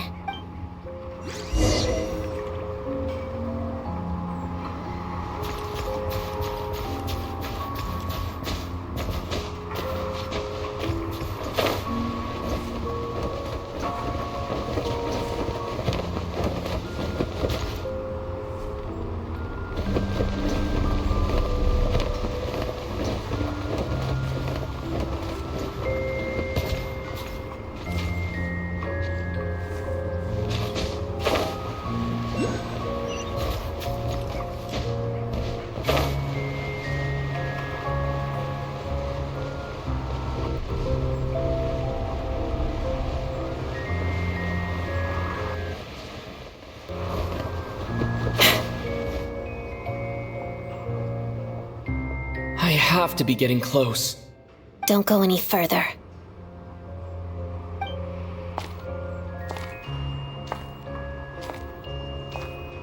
It's too dangerous here. There's a highly aggressive monster on the prowl. You need to leave, now. Ah, I see. You're the backup from Snezhnegrad. Well, I'm Odette. Good to meet you. Ah, so this is Odette. She was the first member of the Fatui on the scene. There are 5 people trapped in the cave. Monster type is unknown, and so is its location. Let's go. Every second counts.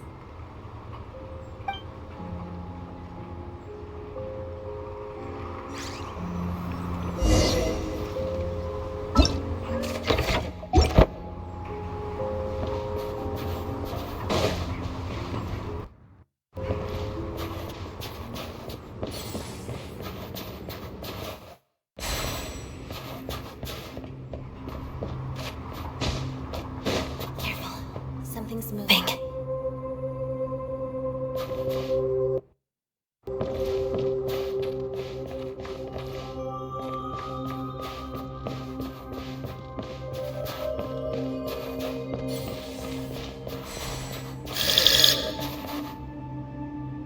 This must be the monster's shadow. Looks like a tough opponent.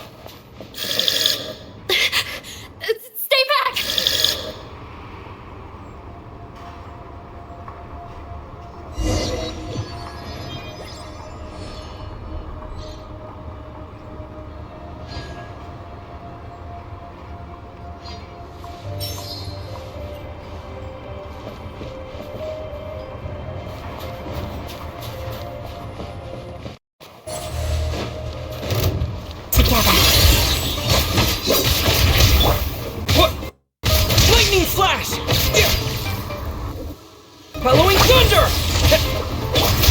Crystalline Adagio.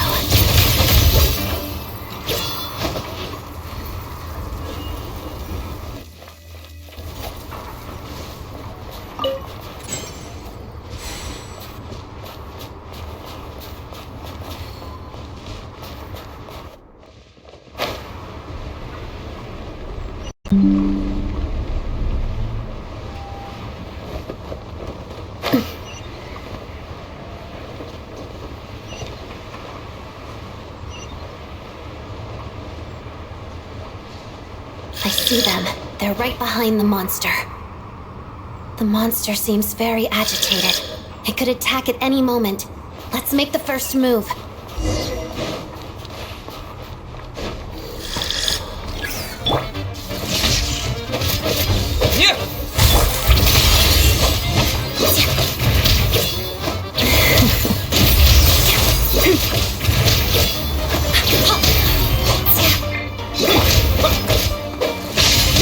Yeah!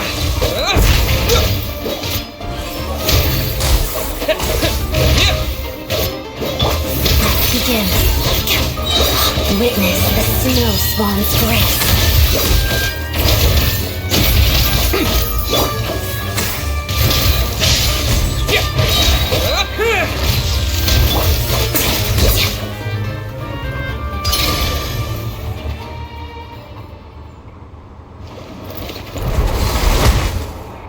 Thank you for saving us.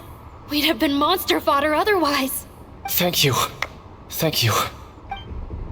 You're welcome. You should be safe now. Follow this route out. He and I will stay behind to watch the rear. Thank you. Come on, let's go. This way.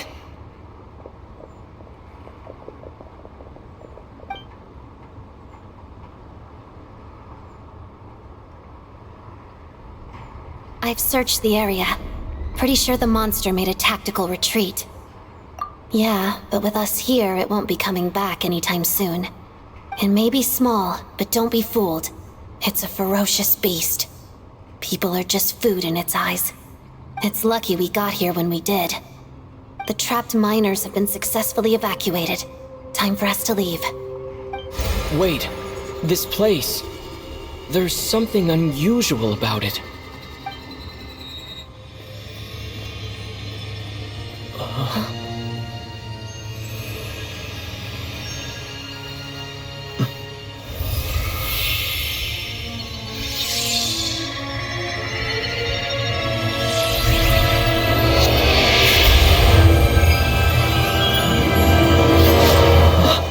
What is that? I don't know. It's back? Guess it has family.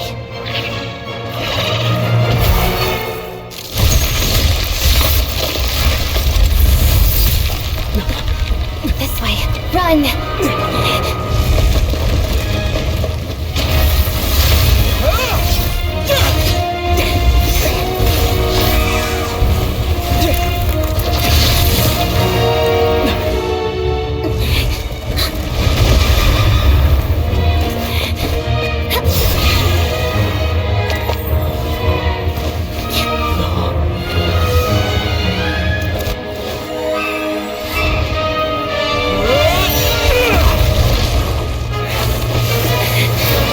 Thanks. Let's get out of here.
Everyone's accounted for. We managed to rescue them all. We also placed a sign at the entrance to the cave, warning people to stay away. You really held your own today. I still don't know your name. Don't think I've seen you before. I'll remember the name. All right then. See you around. Hello, Lady Marionette. I hear the rescue operation was a great success. I knew I could count on you. What brings you here, Odette? Here for a performance? No, a Fatui mission. I happened to be nearby and heard the crash. She hasn't introduced herself then. Odette is the prima ballerina of Snezhnograd. She's quite the celebrity. If you ever hear people mention the two crowning jewels of the Korailievsky troupe, they're talking about Odette and the prima donna, Vodianitsa. On top of that, Odette's also a rising Fatui star. It's looking likely she'll inherit the title of the Fair Lady. She learned all her combat skills from Rosaline herself. Used to be one of her most valued subordinates, too. You flatter me, Lady Marionette. If she's Rosaline's protege, that makes me... Never mind. There's no need to bring it up. No point making things awkward. How's progress on your end, Lady Marionette? Equally successful. I finished reinforcing all the equipment. Took me a little longer without Polonia's help. But the outcome is the same, of course. Even if the heavy snowfall summoned by that monster lasts for another 3 months straight, this equipment won't give way. All right, now that we're done here, it's time to get out of this blizzard. Sure, but Snezhnograd will send someone to investigate and draw up a relief plan. And I guess I'll have to write the incident report myself this time, since it involves a mechanical malfunction. First, Pantalone needs to approve the budget, then Pulcinella has to sign off on the plan. Once they've argued it out and reached a compromise, we can move forward. That's the rough process anyway. Could take anywhere from a couple of weeks to a couple of months, depending on how smoothly it goes. Yup, nothing we can do about it. There's a whole stack of incident reports like this back at the office. The snow has eased a little for now, but there's no telling when that will change with that monster still at large. Fuel for heating is in short supply, and relief is weeks away.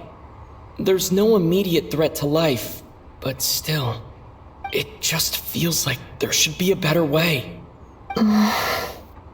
Hey, quit daydreaming. Let's get back to Snezhnograd.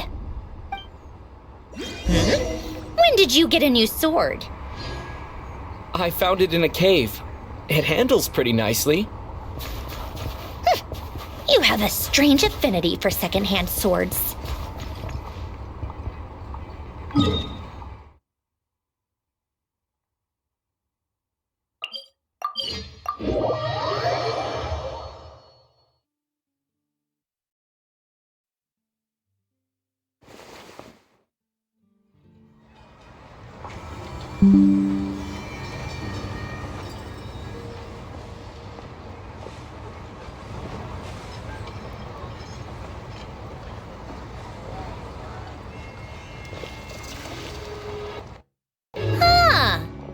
if it isn't Counselor Tartaglia, Mr. Big Shot himself. Go easy on me, all right? I'm still recovering from the interrogation the real Big Shots put me through. Hey, comrade, it's been too long. I heard you came looking for me earlier. Nicest surprise I've had in a while. Good to see you too, Odette. I'm guessing you guys just got back from Sviatlo-Lajdovka. How'd it go? Crisis averted? It went fine. How about you? Any new developments? Not really. Same as ever. Growing opposition to Project Stuja, and the usual rebuttals are starting to ring hollow. The results of the mock vote were pretty dire. Pulcinella was fuming. I've never seen the old man so angry. That's not good news. It takes a lot to rattle him. Yeah, obviously if push comes to shove, there are ways to crack down on dissent. But... Sorry, I have to ask something. This is going to sound blunt, but may I? Huh? Of course, fire away. It sounds to me like everyone's tearing their hair out trying to figure out how to deal with opposition to Project Stuja. But what exactly is this project's purpose? And how can it be so important that even people like you two refuse to stand up for the ordinary people of Snezhnaya? Interesting. I gotta hand it to you, comrade. You sure don't mince your words. Excuse him? What does he mean, refuse to stand up for ordinary people? Oh my gosh. How does he dare speak to the Harbingers like that? Are you interrogating us now? It's okay, Sandrone. Let me explain. I think I understand where he's coming from. If I could, I'd take your side right now. In fact, my position's very similar to yours. I've only held back on casting a dissenting vote in the Vecha because the Tsaritsa would never let me get away with it. Still, I have a responsibility to the Fatui armed forces, so I do what I can to make their voices heard. Most of them are just regular folks from small towns far from the capital. I'm sure you've seen how much those kinds of places are struggling right now. Oh, and for what it's worth, I'm from Arepasak myself. Things aren't going so swell there either. The Tsaritsa wants to create a better, safer future for the people of Snezhnaya, but she's thinking long-term. I don't doubt that from where you're standing, Project Stuja seems to be creating all sorts of issues for everyone. But considering the Tsaritsa's vision for the future, these are sacrifices worth making. Sounds cold, I know, but I promise it's not as black and white as it seems. Maybe Sandrone and I can't oppose Project Stuja outright, but we're constantly raising our concerns in Vecha meetings. And even though we can't put an end to it, there are plenty of other ways to make a difference. We're trying everything we can think of, and so is Pulcinella. I respect Her Majesty the Tsaritsa and trust her decisions. But at the end of the day, I'm still just a normal guy who cares deeply about my homeland. And my family, who all live here. There's no way I would ever abandon them. As contentious as things can get within the Vecha, there's no selfishness or malice behind it. Everyone wants to get through this period as smoothly as possible. The issue is that there's no way of pleasing everyone under the present circumstances.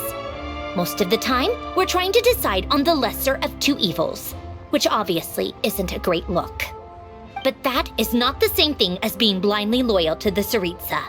No one's got their head in the sand here. We're all well aware of the way things are.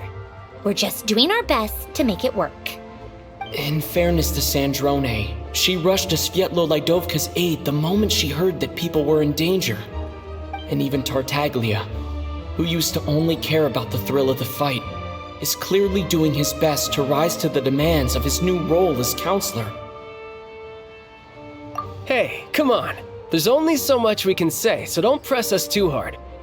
Look, I know how untenable the Tsaritsa's position looks if you don't understand her motives. Maybe you've heard already, but she's currently leading her army on a campaign to the east to defeat the monster that's been causing these brutal blizzards. Striking that monster down will be a significant step in dealing with the present energy crisis. As laser-focused as she is on realizing her lifelong ambitions, She's still putting time and energy into taking down this powerful monster. To me, that says a lot. If she thought Snezhnaya and its people didn't matter in the grand scheme of things, why would she waste her time on something like this? Thanks. I meant every word I said, though. I wasn't just trying to placate you. I've already done more than enough diplomacy for one day. I still think this adventurer raises a very important point. Our two harbingers have made their positions very clear. But there are many others in the Vetcha who must feel trapped and forced to vote against their conscience.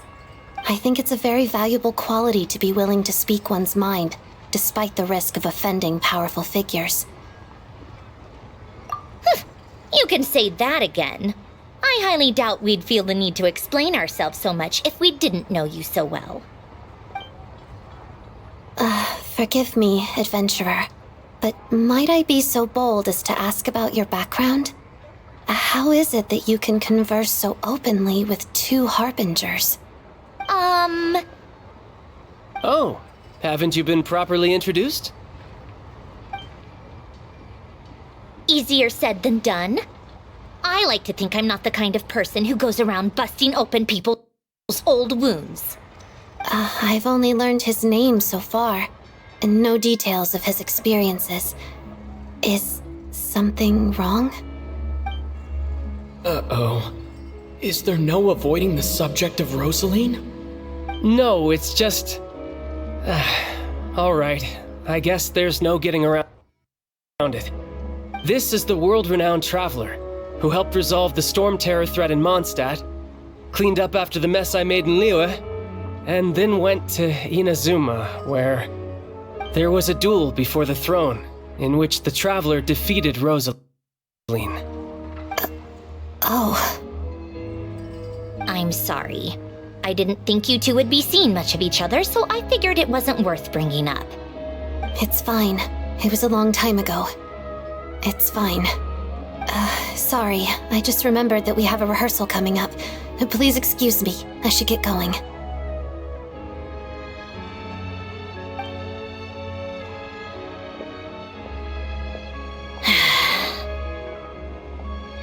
I've mentioned this to you before, remember? She was Rosaline's most valued subordinate. But they didn't actually get along. Not that Rosaline was really the type of person to make friends. Death has a way of resolving a lot of conflicts. Don't let it weigh on you. Like she said, it was a long time ago. It's in the past now. Odette has a very different personality from Rosaline. Give her some time. I'm sure she'll work through it.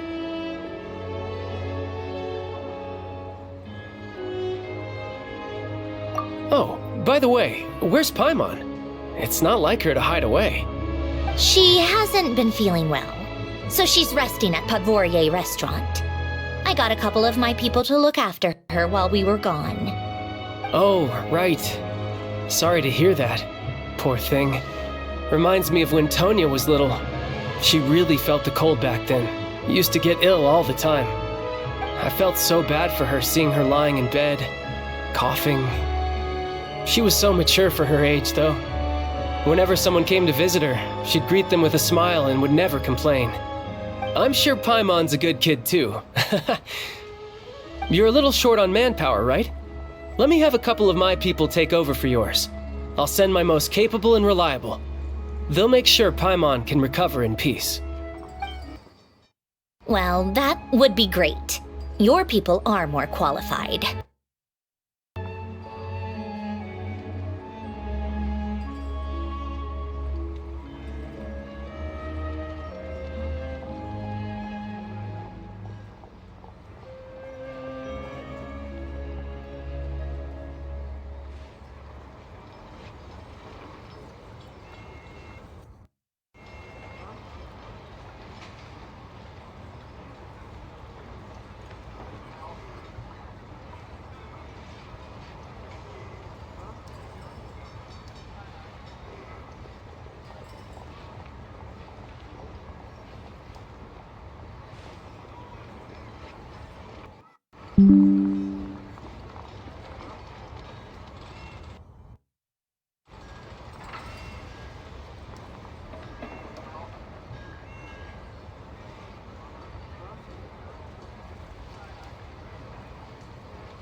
Hey, don't mention it. I'm sure you have things to do. Hopefully this takes a load off your mind. So no more accusing me of not being on your side, all right?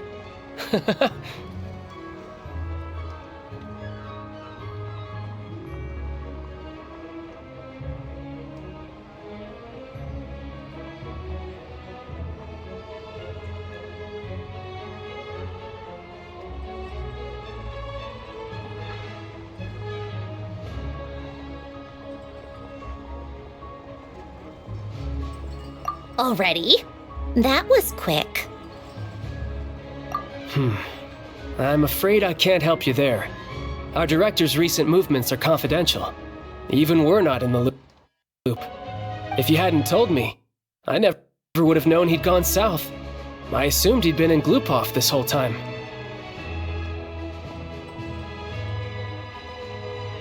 Well, I guess I'd better go sort out Paimon's security situation.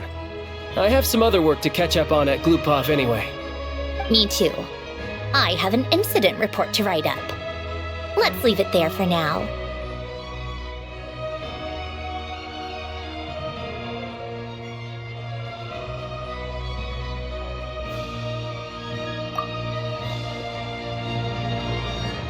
I guess everyone's in a difficult position. But Tartaglia's right. I have things to do. Things I want to do. And things I ought to do. To start with, I should ask Alosha if he knows any way to help Svietlo Lydovka.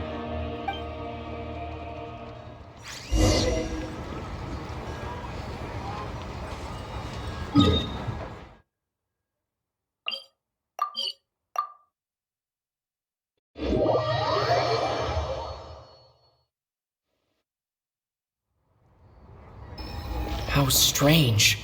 This sword seems to be vibrating of its own accord.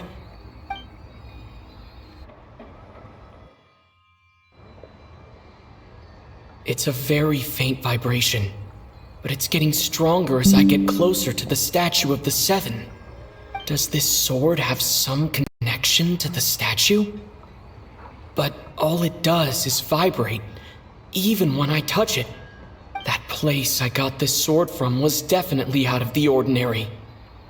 Maybe I should try channeling the power of cryo.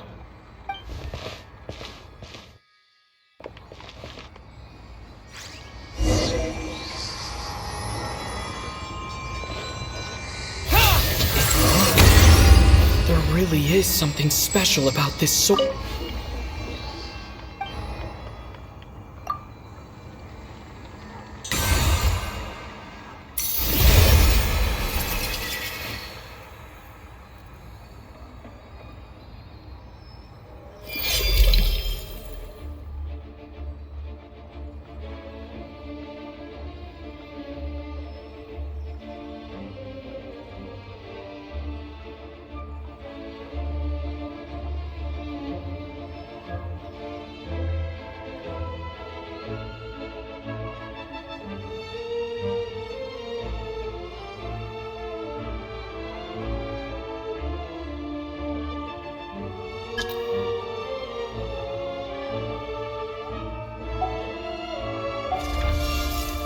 I don't really understand what just happened, but I'm pretty sure this sword just got a little more powerful.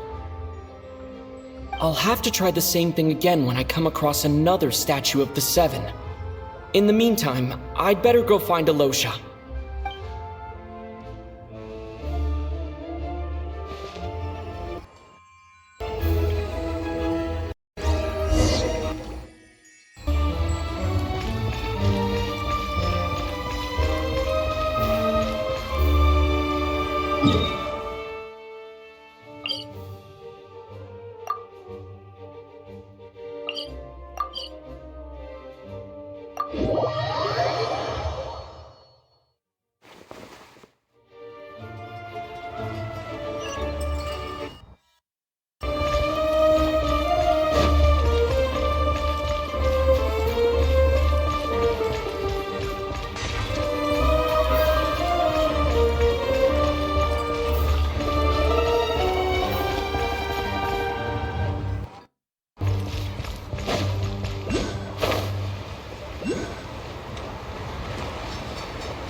Hello there.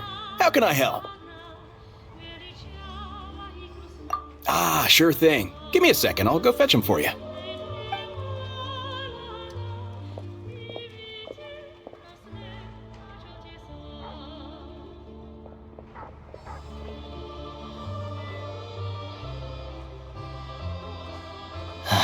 It's a familiar story. I've had similar experiences. Although Snezhnegrad doesn't deliberately delay or withhold relief, those first few days of waiting for help are always the hardest. It's a fundamental contradiction.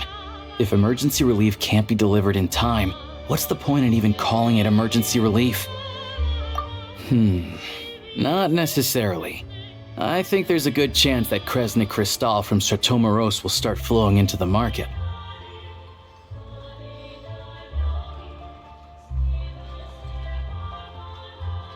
When we resolve Stratomoros' energy issue, it's like we open the floodgates. A huge backlog of Kristall is now available to the townspeople. There's no way they can use it up at once. A lot of them will probably stockpile it and slowly work their way through.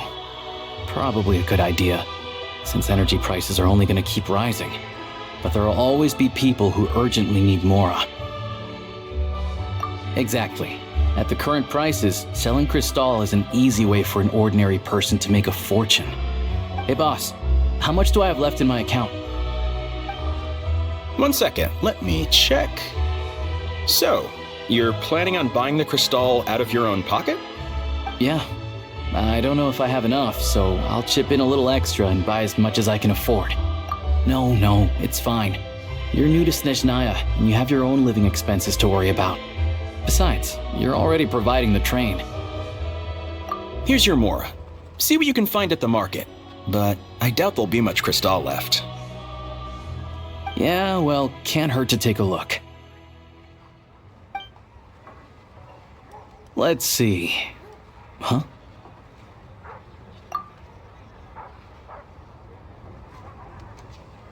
Oh, Alosha, and... Hello?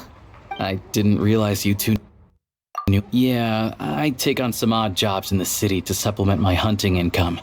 Sometimes I work as a cleaner or prop hand at the theater where Odette is one of the big stars, so I've met her a few times. When the weather's as bad as this, it's better for a hunter to adapt than to keep looking for game. Yes, and we sometimes need extra help.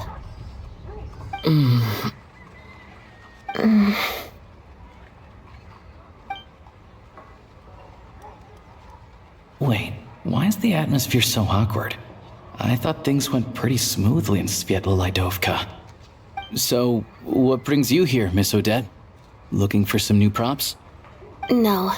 After I got back to the theater, I couldn't stop thinking about the situation in Svietla Lidovka. It bothered me so much I couldn't focus on my dancing. So I decided I'd come here and see if there's anything I can do.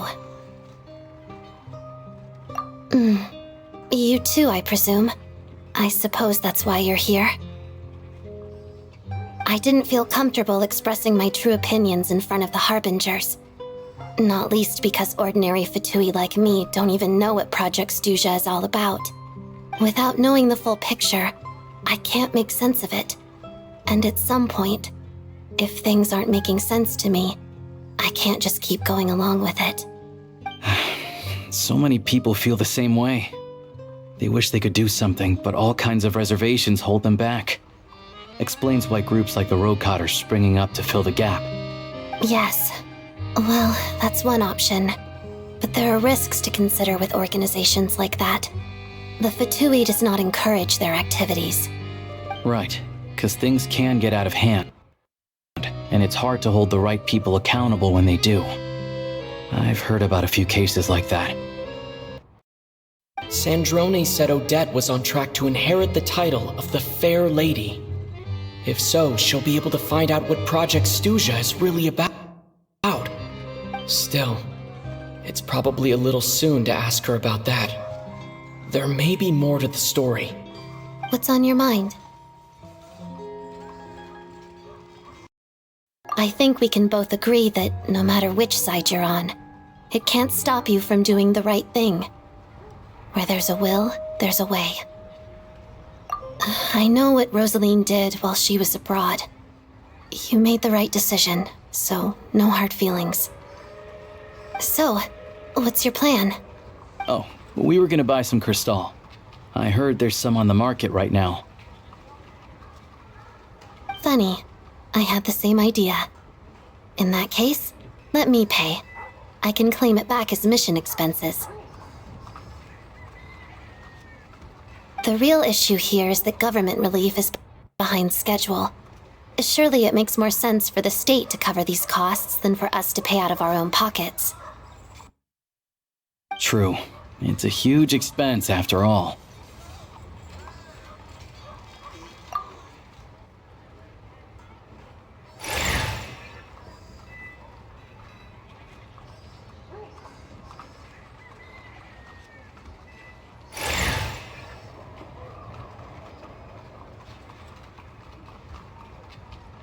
Let me see.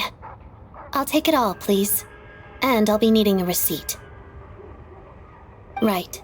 Choose mission budget under the expense category, but be sure to specify emergency rescue operation in the description. Otherwise, the normal reimbursement limit will apply. Let's book this train. Regulations say that if we need to transport Kresnik Crystal during Project Stuja, extra carriages can be added 1 hour before departure.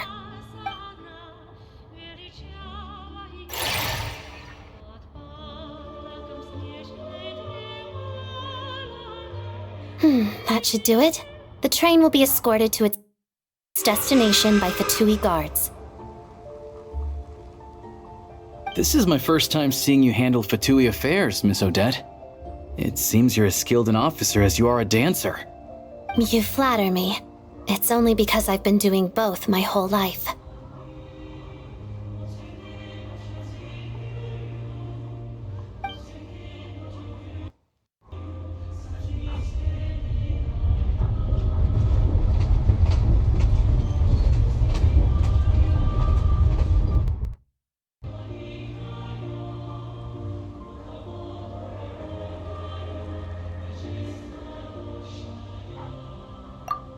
Anyway, I bet you've been non-stop today, am I right? Any idea how Paimon's doing? What's wrong? Who's Paimon? His travel buddy. Hasn't been feeling well. She caught a cold right after they got to Snezhnaya. Sounds like she's important to you. I can't believe you've been dealing with this on top of everything you've been doing to help the people of Snezhnaya. I've got nothing going on right now, so I'll join you. I want to see how she's doing. May I come too? I have some candy that someone gave me back in Sviet Olaydovka. Plus, I know a little bit about relieving cold symptoms. All right then, let's go.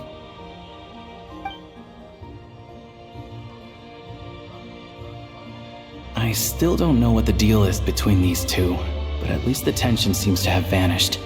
A good sign, hopefully.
Hello.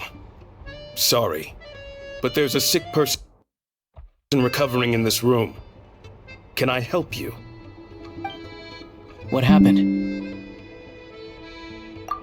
Oh, please, excuse me. Are you the Traveler? I take a quick look at your Adventurer Handbook. Master Child said I should verify your identity.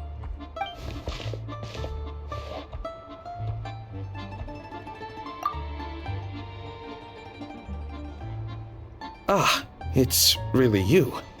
Sorry for the inconvenience. We're under strict orders from Master Child to keep this room well guarded. At the same time, we can't interfere with Podvoye Restaurant's business.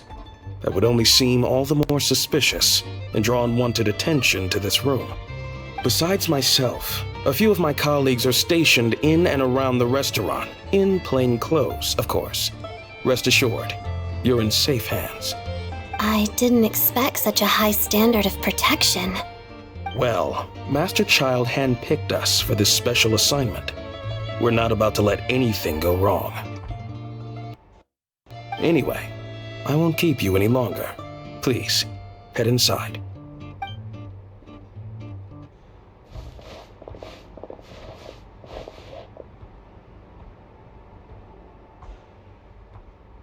Traveler! Alusha, you're back! Oh, hey! Who's our new friend? Hi, I'm Odette. The Traveler and I crossed paths a few times.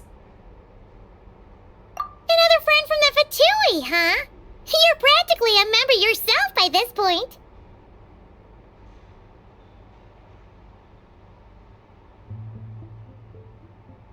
Paimon's definitely on the mend. We should be back to our usual travels in a few days' time. Seems like that doctor was right. It's just... Paimon's limbs are still feeling a little chilly. I have just the thing. Whoa! What's this? Is that a flame inside an ice cube? Wait, is this real ice? How's it not melting? And how does the fire keep on burning? All keen observations. You're right. This is called core ignis.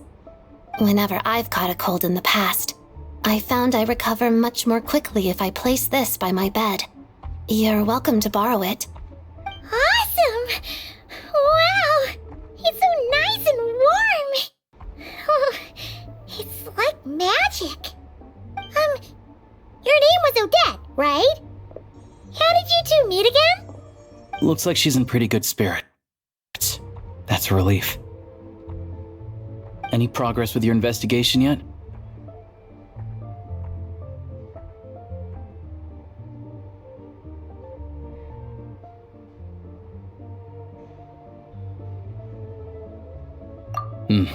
No surprises there, I'm sure. They're not likely to let anything slip.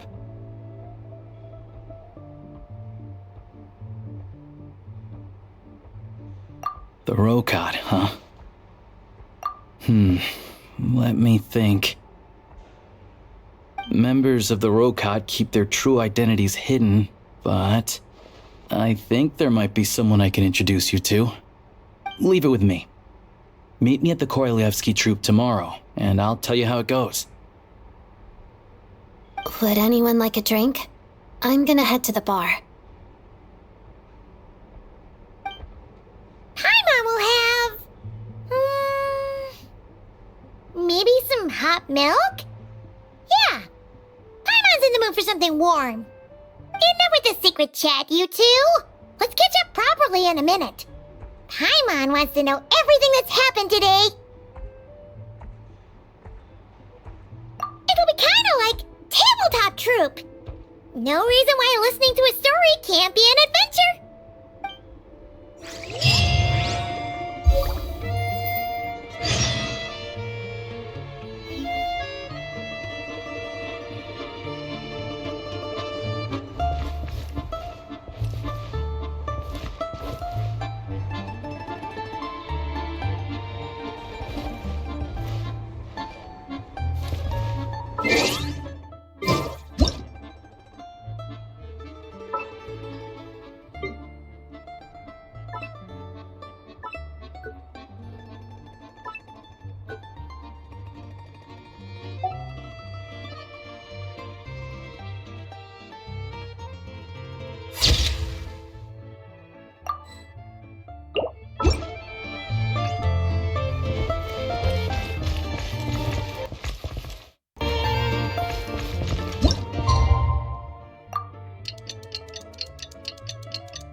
There's no place like the Cat's Tail, especially in weather like this.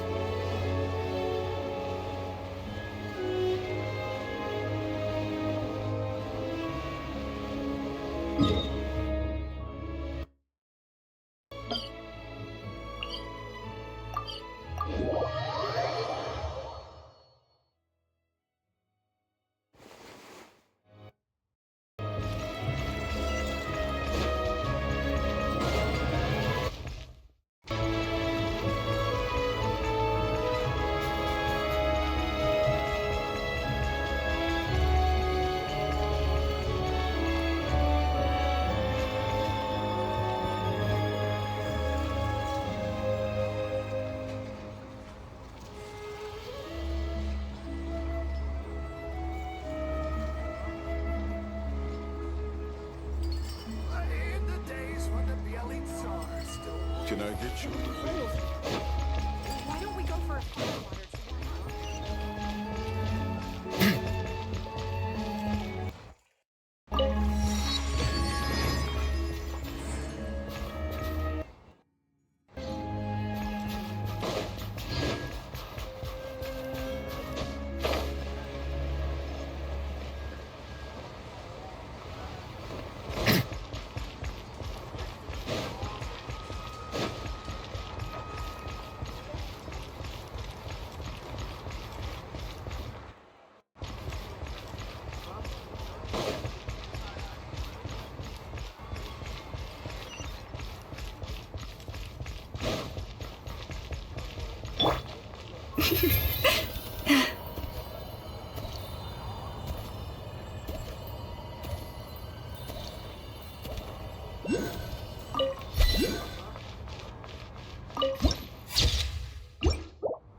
Ah, you made it. I've got some tickets, and I managed to set something up with the Rokot. It'll have to wait until after the show, though. Happy to stay and watch? I doubt you've seen the Korolyevsky troupe on stage before. Pleasure. Here, this is the way in.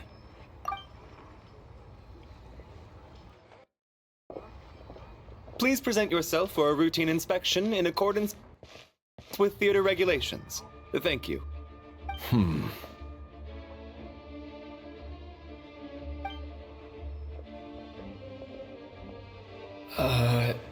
Is that guy with the Fatui?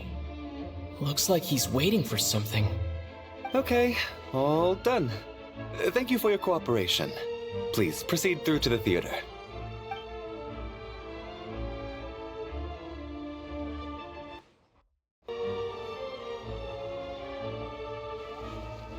What's up? Everything okay? Snezhnaya's business and political leaders are always passing through here, so it makes sense that security's tight. Still, it's a little unusual to see the Fatui's Armory Palace guard here. You saw him, right? The guy right at the back. Strong, silent type. His name's Valeri. He's part of the Special Assignments Battalion, but I only ever see him here for one thing. To look for a guy named Mitya. Supposedly a researcher, though he never seems to put much time in at the office. The theater is one of his favorite places to hang out when he's playing hooky from work. But that's not for us to worry about. Let's go. The show's about to start.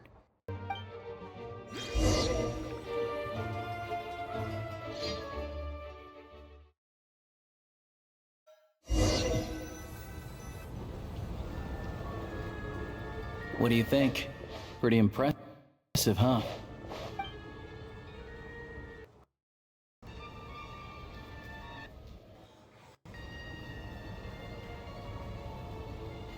Oh, the one in Fontaine? I hear it's iconic. Never seen it for myself, though.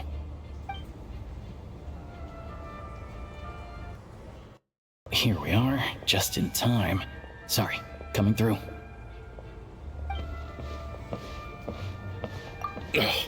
If you're gonna show up late, keep your mouth shut. What's his problem? Whatever. No point arguing with people like that.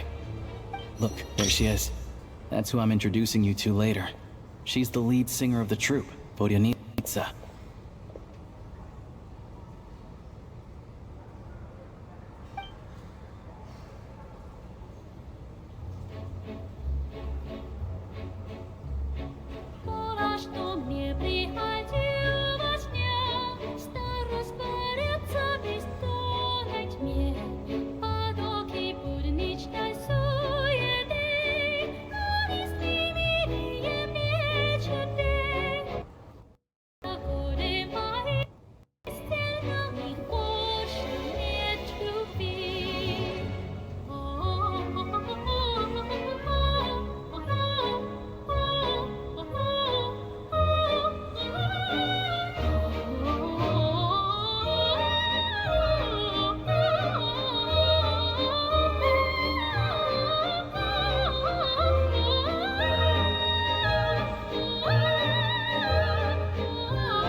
This leads directly to the green room. They're expecting us. Vodyanitsa will be waiting for us there.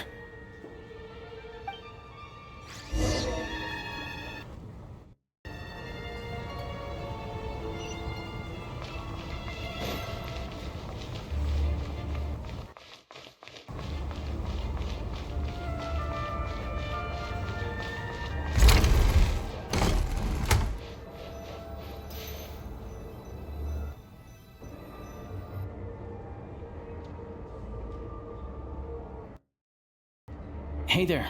Excuse me. Can you believe it? I am so mad right now. Come in. Oh, it's you two. Huh? You know each other? Oh, wait. Is this who you were telling me about? The one you met yesterday and couldn't stop thinking about? I never said that. Yes, you did. Why are you denying it? It was right before I went on that rant about the moody factory owner. Oh, I remember it so clearly. Might I ask what brings you two here? Oh, I just brought him here to see the show. And when it finished, he was full of praise for Vodyanitsa's performance. So I thought I'd try my luck, see if we could get the chance to chat for a bit. Maybe get an autograph? You work here. You of all people ought to know that's against the rules. It's not what the green room is there for. Oh, what's the big deal? Come on, don't be shy. I can give you an autograph. You can take a picture too if you want. Do as you please. I finished all my shows for the day. I'll leave you to chat.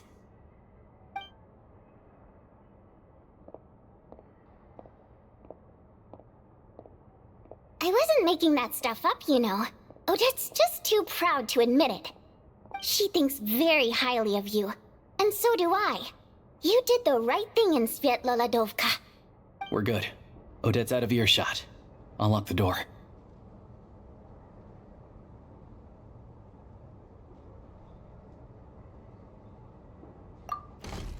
Confidentiality, of course. The Rokot is very strict on that.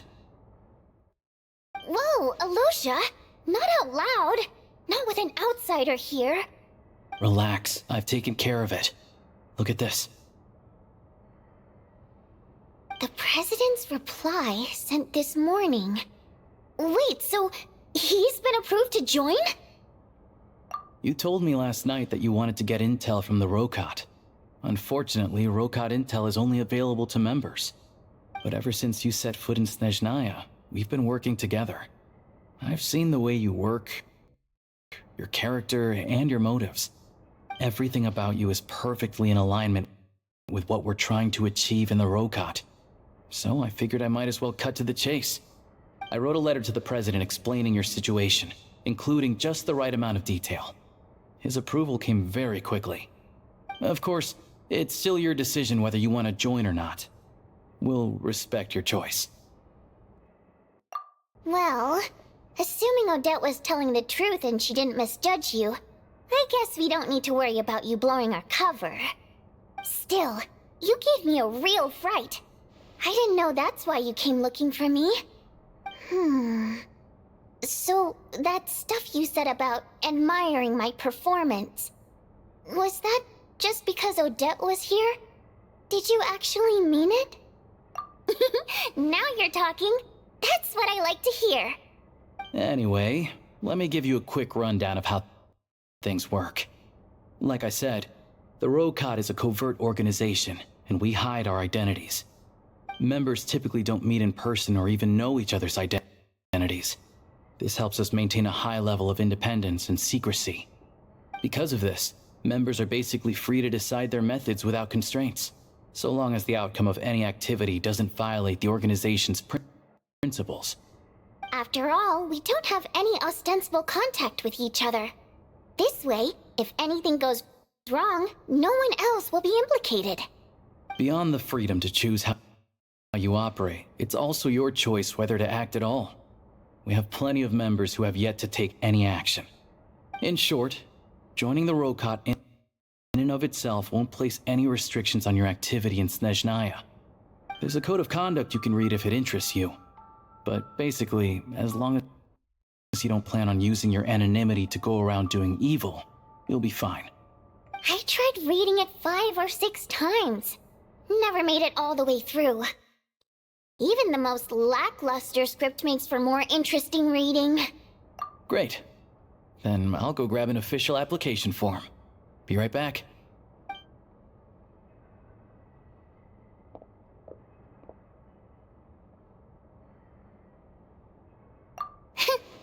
Well, Alosha has this pet dog, you see.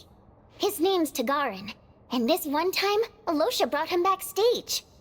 Tagarin took quite a liking to me, so I played with him for a little bit and fed him some treats. Then, the Rokot was out on a mission one day, and even though we were all in disguise, Tagarin recognized me right away. Just a coincidence, really. We didn't report it to the higher-ups, though, to avoid dealing with the fallout. Like, my job at the theater, for instance. I really needed to make ends meet. By the way, what were you complaining about just before we came in? Did everything go okay with Chuganov? Everything did not go okay. That's why I was so mad. I tried to make some small talk with him before I went on stage to fish for intel about the Iskra manufacturing plant. But he wouldn't take the bait. No matter what I said, he kept dodging the question. And then he started complaining. He said he didn't appreciate his second-rate seat in the stalls because he usually gets a private box. I mean, what did he expect? Everyone knows that if you want a box seat, you buy a ticket well in advance. But instead, he sends me a letter the day before the show when we're practically sold out. I had to juggle things around just to get him a half-decent seat, hoping he would appreciate the gesture enough to share some information. But nope, he didn't give me anything. Yeah, meeting Chuganov in person has definitely been a disappointing experience. Oh, you probably don't know who we're talking about, do you? Chuganov was that older guy you were sitting next to today. I'm sure he didn't make a great first impression on you either. To the citizenry, he's a family man and a kind boss. But our interactions with him tell a very different story. It's one thing to ask for a favor, but he acts like it's his right. He always expects special treatment. Take the ticket situation, for instance. I've actually gotten him a private box in the past. But not only was he not even grateful, now he's acting like I've sold him short this time. Not to mention that he's never paid for a single one of his tickets. And another thing, if he's such a big family man, why doesn't he bring his wife and daughter to see the show once in a while? I've never seen them here, not even once. Calm down, Vodyanitsa. If you won't do it the easy way, we'll have to try the hard way. But first things first. Here's your application form. Go ahead and fill it out.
Looks like I'll need to make a few little tweaks here and there. But other than that, you're good to go. We'll hold on to this for you. Alright. Now that we're officially Rokut comrades, I can tell you. Chukhanov is the target of our current operation. Recently, we've done some recon work at the Iskra manufacturing plant, which pretty much confirmed that their energy consumption is way beyond the legal limit. All we need now is some direct evidence to present to the Vetcha, so we can demand that they shut the plant down. That way, the Kresnik Crystal can be allocated to where it's needed most. I was hoping he might let slip during one of our chats, but he's too tight-lipped. We'll have to find another way. I'm meeting another regular theater goer tonight, Mitya. But Valeria's here too, and he's probably looking for Mitya, so he may end up being a no-show. Don't you worry. He must know how to dodge Valeri, or he wouldn't be showing up on time for every performance. Mitya is a renowned energy expert. Although we can't get any direct evidence of the excessive energy consumption at the plant, we can accidentally let the information slip to him. The authorities should take someone like him seriously. So if he starts raising questions about energy use at the Iskra manufacturing plant, there will be a proper investigation. Also, we're not allowed on site, but he has clearance. So all we need is his cooperation. Yeah, so that's the other thing we're trying to figure out. Though I think we're progress on that front. Still, I hear that Mitya is a bit of a chatterbox. So, who knows? Maybe if we catch him in the right mood, he'll let something slip. What do you think? Sound like something worth your time? Okay, in that case, you guys find a seat somewhere nearby. Pretend you're a couple of buddies there to eat, and keep your ears peeled for useful information. He's a huge fan, so I doubt he'll have his guard up around me. But you two need to be convincing.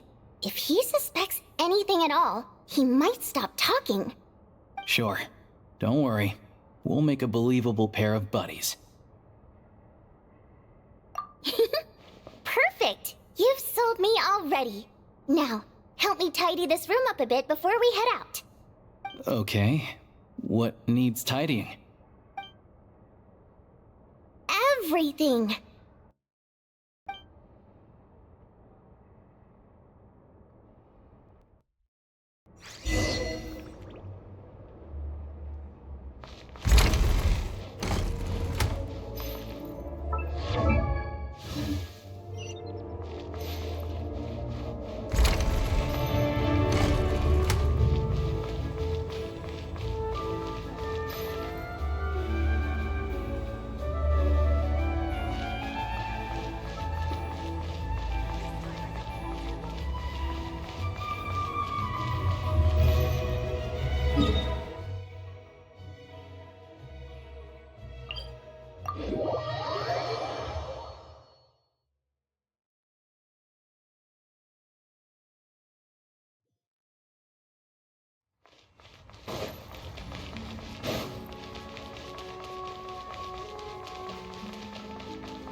We come here often, so we shouldn't stand out.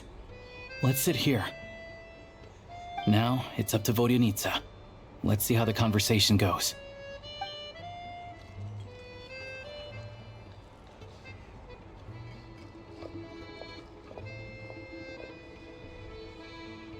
Mr. Mitya! Over here! Over here! Oh, sorry. I got a little held up on my way here. Now we have even less time than we planned.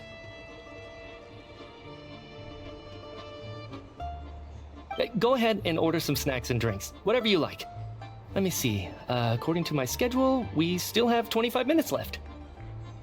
You're really pressed for time today, huh? I was imagining this would be a leisurely chat. If you'd prefer, we can always reschedule for another afternoon when you have more time. No need. Getting to meet the lead singer is a very precious opportunity for me. I'm not about to pass it up. I've already had to decline your invitation several times because our schedules rarely align. If I don't grab this chance while it's here, who knows when the next one will come around? Well, it's very kind of you to make time just for me. I'm not too sure, to be honest. But Snezhnaya's full of weird and wonderful things like that, so people tend not to bat an eye. I'm sure the same will go for the Eye of Grey and Paimon. The reason I invited you out for tea and a chat today was to get some feedback from a true fan of the theater. Well, I genuinely have nothing bad to say. No matter how many times I hear you sing, it never gets old. It always seems fresh and new somehow. Maybe it's because the more times I listen, the more details I notice. Or maybe you simply improve with every performance, delivering it better each time. Thank you! I'm delighted to hear that! Could you give me any specific examples? Oh, yeah. The piece you sang today, for example. Beneath the Frozen River? Hey, what's with you? I'm just praising a good performance. I always used to find that such a bleak and lonely song.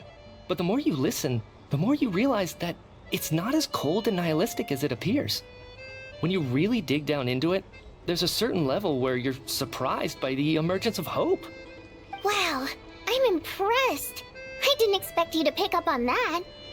Actually, I only tried out that angle after talking with a composer. Still, Beneath the Frozen River wasn't on today's program. Oh, really? But it's a classic. You sing it every time. Almost every time. Oh, well then, let me say a few words about that other all-time classic, Flying in the Wind from the Mountain Sparrow. I didn't sing that one today either. My voice wasn't quite up to it, so I switched it out at the last minute. Oh, but, Sorry, Mr. Mitya, but you were at the theater today, yes? Of course I was. Remember? I said hello to all the troupe members before the show started. You, Odette, and the others. So what did Odette sing today? Elegy of the Snow-Winged Goose, of course. Correct. I see. I see. You find my singing boring, don't you? That's why you don't remember a single song. Looks like I'll need to cut a few from the program next time. No, that's not it. I swear. All right. I'll be straight with you. I'm sorry. My mind was wandering as you took the stage today. I enjoy watching your shows because the exquisite performances stimulate the mind. It always sparks some inspiration for my research. So, whenever I get stuck at work, I come to the theater for a change of pace. Odette's dance during the Elegy of the Snow-Winged Goose today was simply incredible. It got me wondering what she's been going through recently. That look of sheer defiance in the face of utter tragedy? It was so inspiring. I started scribbling in my notebook right away. Not that I made a ton of progress in the grand scheme of things, but I still think it was productive. By the time I snapped out of it, the entire show had finished. So what you're saying is, you didn't listen to my singing at all? Unfortunately not. I'm sorry, I don't know which is more disrespectful. The fact that I don't always come for the show itself, or the fact that I missed your performance. Seems like things are getting a little awkward. Mitya just stepped into a conversational minefield. If there's one thing Vodyanitsa doesn't like, it's people who show disrespect for her performance. This meeting was so hard to set up. Don't tell me it's already falling apart. It's fine. I suppose this is affirming in its own way. At least, it shows that our performance really touches people's hearts, right? Don't let it bother you. It certainly doesn't bother me. She's showing a lot of restraint. Well, I'll be sure to let Odette know how much you adored her performance. Please don't say that. I always love your performances too. It's just that inspiration struck at the wrong time today. I'm usually all ears. I know, I can tell. That's why I value your opinion. I'm sure some people can't stand it when others praise their coworkers right to their face, but not me. No, sir. Fair enough. I still feel kinda bad, though. But you know what I really can't stand? People who only show up to the theater to pretend that they're cultured. Makes me sick to my stomach. Oh, yeah, 100%. There are too many of those people around. By the time they're walking out the door, they've forgotten all about the show. What's wrong? You look furious. I don't know if you've heard about the boss of the Iskra manufacturing plant. He isn't even a theater investor, but he always demands the same privileges as actual investors. Box tickets only, premium drinks, even the right to request specific songs. Well played, Vodyanitsa. Seems like she's harnessing her rage to steer the conversation back on track. Now that you mention it, I've interacted with that guy before. I gotta say, everyone holds him up as an example of a benevolent businessman, but I don't know. I don't see it. Yeah, he couldn't care less about what's happening on stage. He's just there to flaunt his social status. I hate that I have to prepare programs for guys like that. What's the big deal with that factory he runs anyway? I asked around a bit and heard some pretty shocking stories. Sounds like he's just another greedy capitalist. Oh, really? Yep, the things people are saying are pretty damning. Low wages, insanely long working hours, equipment running around the clock. And as if that's not bad enough, he also strictly forbids his employees from giving any kind of interview. Project Stuja has now been extended so many times, we're at the point where crystal rations for the common folk are barely enough to survive on. Yet he even wants to get his greedy hands on them just to boost his own profits. If the rumors are true, he's in serious violation of the law. Interesting. So you've heard about it too. What? So it's really true? Who knows? I've only heard the same rumors you have. But there's no smoke without fire. The Rooster's been coming down on us hard lately, demanding that we track and trace every single batch of Crystal. My coworkers in the Department of Energy have been tearing their hair out over it. The Rooster? I didn't realize he cared that much. Yeah. Even though there are no restrictions on Crystal trading, the poor will wind up freezing to death if we let the rich buy as much as they want. That's clearly unfair. Looks like we'll need to arrange an investigation into the Iskra manufacturing plant as soon as possible.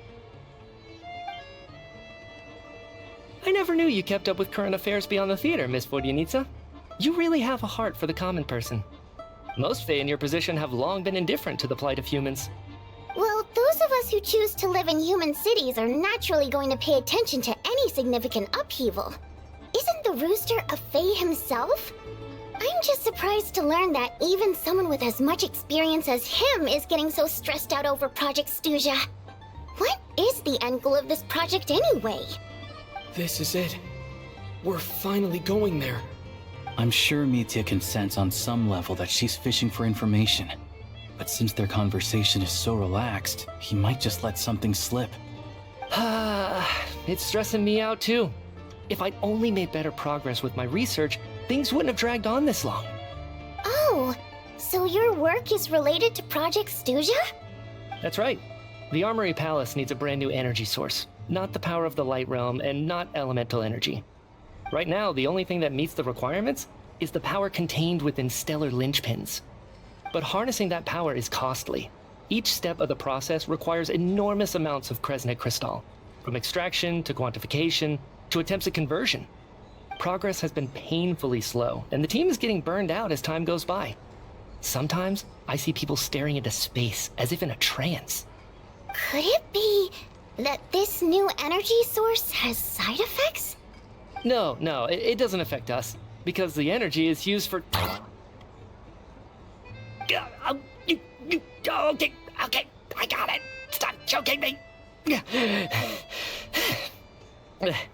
Sorry, I can't talk about that. I think we're all just exhausted. We've been working ourselves to the bone for so long with so little progress to show for it. It's no wonder people are struggling to stay motivated. Seems like I owe you an apology. I shouldn't have gotten so mad at you for not paying attention during the show. Don't worry about it. I count myself lucky, to be honest. I don't envy the people who work closely with the Tsaritsa herself. I'd much rather be in my current position. At least I don't have to shoulder any major responsibilities.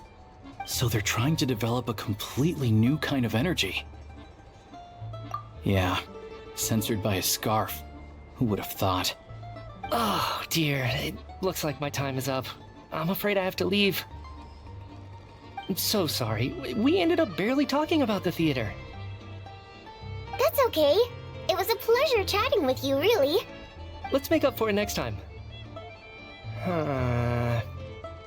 Yeah, hopefully once the work pressure eases up a little, I'll be able to focus more on the performance, and then we'll have more to discuss.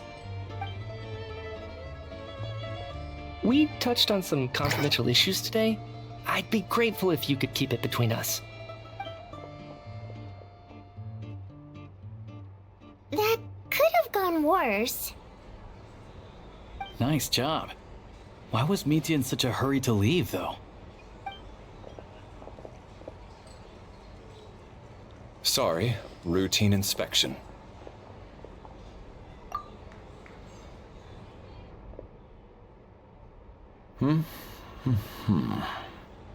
Okay, let's go. So he wasn't rushing to get back to work.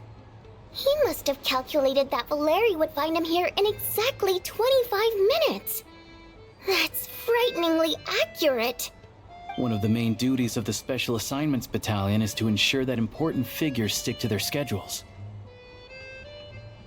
All right, time for us to get going too. Excuse me, check please. We'll settle our check too, then. Oh, hello there. Mr. Mitya paid the check before leaving. He also asked me to pass on a message. He said it was an honor to share his tea break with Miss Vodyanitsa and her two friends. Wait. So he knew we were here all along? This raises a lot of questions. Did he deliberately mention the new energy source so that we'd overhear it? Maybe his work isn't confidential after all. Maybe the key here is the purpose of this new energy. I guess that's the next thing to look into.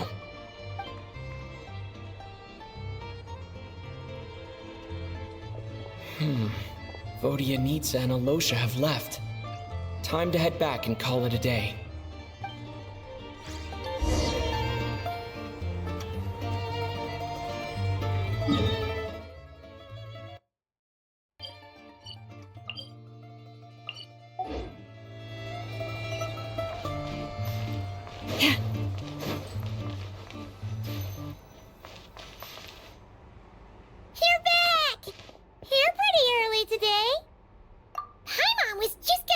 that, after she woke up today, Paimon felt like her temperature was completely back to normal. But her strength still hasn't returned. Still, there's some good news. Paimon thinks she might have figured out the source of the problem. It's like there's some kind of mysterious power affecting Paimon. Paimon's never felt this way before during any of her travels. She only started feeling this way since we arrived in Snezhnaya. That's right. The Armory Palace needs a brand new energy source.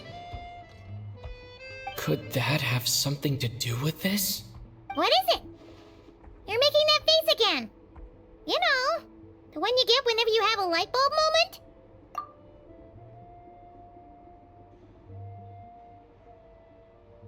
So, they're trying to develop a new energy source here? And you think that might be why Paimon's feeling unwell? Well, Miki denied that the energy they're researching has any side effects. Although, he did say that people working on the project have been having issues with their concentration and short-term memory. And even so, those are completely different symptoms from Paimon's. It's pretty faint, so it's kind of hard to tell. But, if anything, it seems like it's coming from roughly the same direction as the Armory Palace. Sure, Paimon's with you there. But how, though? The robot only has a limited amount of intel. Oh, great point! They argue about Project Stusha every day. If we could sit in on one of their sessions, we might pick up some new leads. Good idea! Oh yeah, while you were out, Paimon tried all the yummiest looking desserts in the Potforia restaurant. This one seemed right up your alley. So, Paimon saved some for you. Come try it once you finish writing your letter.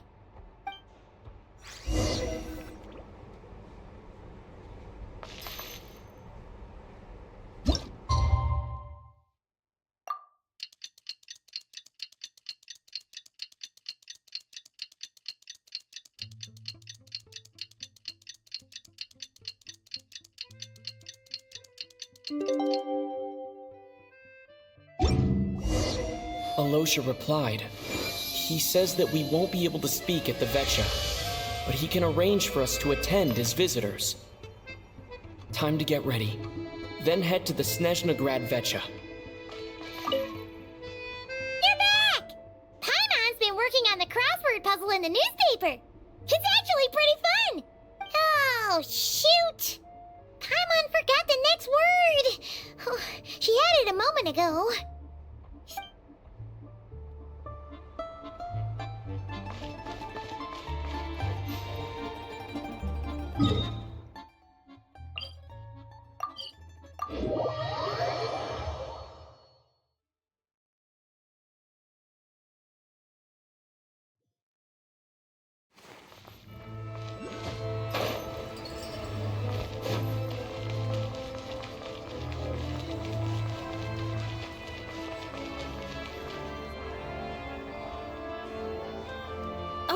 Miss Vodyanitsa, prima donna of the Korolievsky troupe. What a surprise meeting you here. Will you be sitting in on a session of the Vetcha?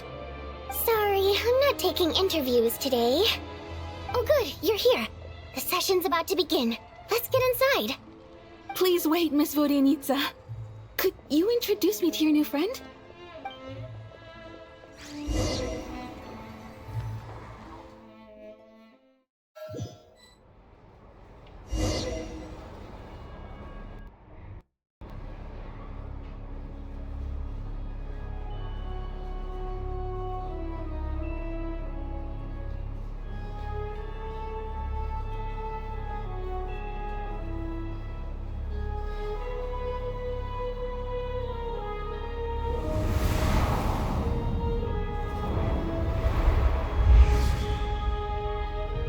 In summary, the energy management commitments made for the outgoing period have been delivered upon.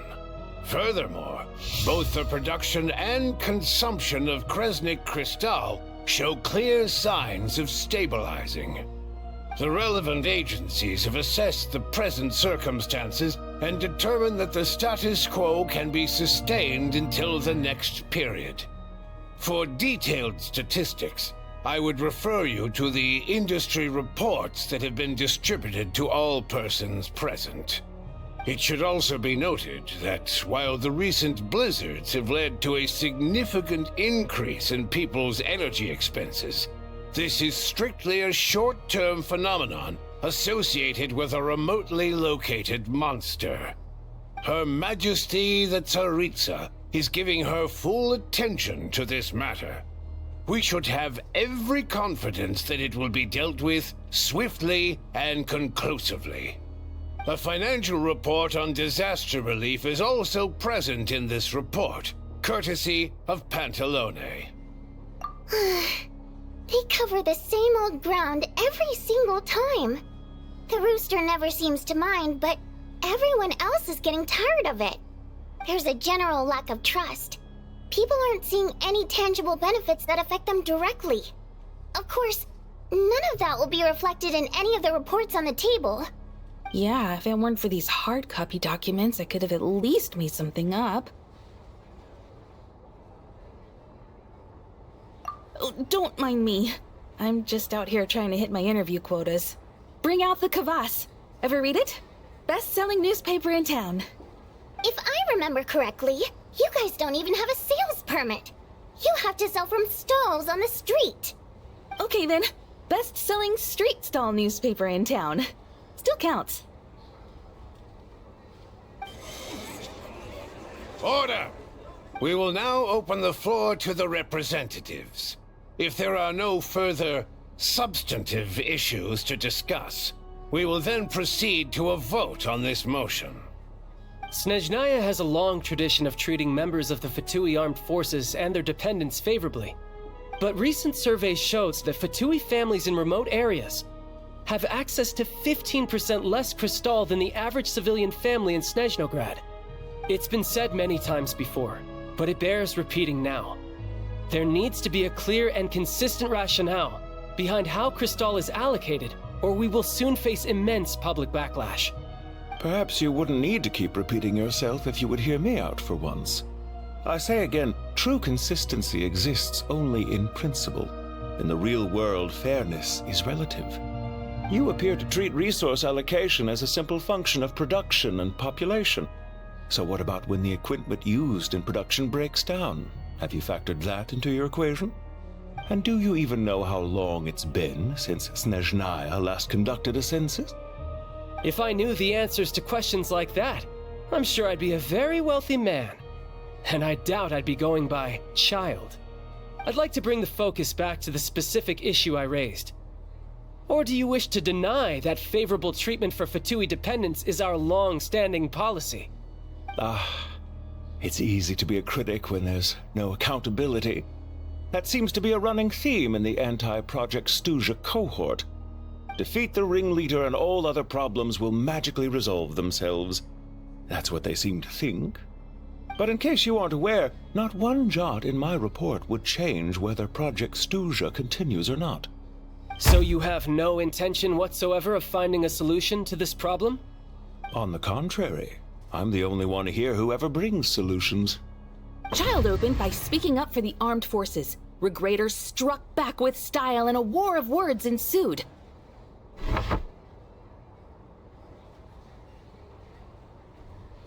Our reporter was live on the scene to get the audience's reaction as it all unfolded. Who do you support?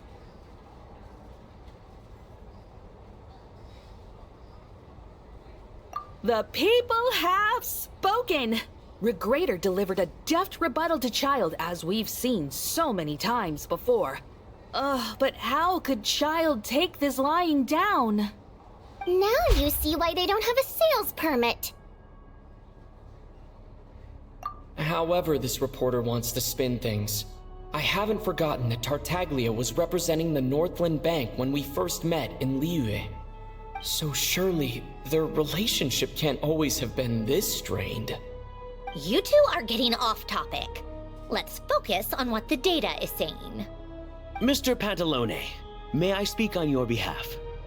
Oh, please do. I'm more than happy to save my breath. Crystal distribution policy undergoes modifications with each new period. The ultimate goal being to find the most reasonable method of allocation, which I believe is what Mr. Tartaglia also seeks. But I fear many may have been misled on this topic by extremist activists. To clarify, Project Stuja is not the root cause of the problem. It is merely a framework for resource distribution. The most recent reports all point to Snezhnaya's resilience and adaptability during this period of fine-tuning, and give clear indications that a distribution framework is improving with each iteration. To make drastic adjustments without first considering the risks would likely do more harm than good. It would be a waste of the hard-won experience we've gained to date. Renowned scholar of finance, Arapov spoke up to clarify the fiscal logic, clearly alluding to social organizations like the Rokot in his words. With the notorious Lelek still active to this day, should the Rokot be held responsible? No, there is someone else to blame. She's just rephrasing what Mr. Pantalone said. The Rokot are the critics he accuses of taking no responsibility for their actions. As for Lilik, you won't have heard of him yet. He's currently the most famous member of the Rokot. Well, more like infamous. Ending Project Stuja has become an obsession for him. Unlike the more decent ones among us, he believes that votes in the Vetcha are all that matter. So whether it's threats, coercion, or bribery, he'll use whatever means necessary to get people to change their vote. And since we're already on the subject, what do you think of Lelek's methods? Are you for or against? Well, whatever the story is, his actions benefit us all. We stand with Lelek. At least someone here wants to take this discussion seriously. I've been considering that issue myself. What you really need is more precise regional data, right? I think it would be easiest to let the Fatui handle it, since they're already in charge of Crystal shipments anyway. We may as well get them to collect some data while they're at it.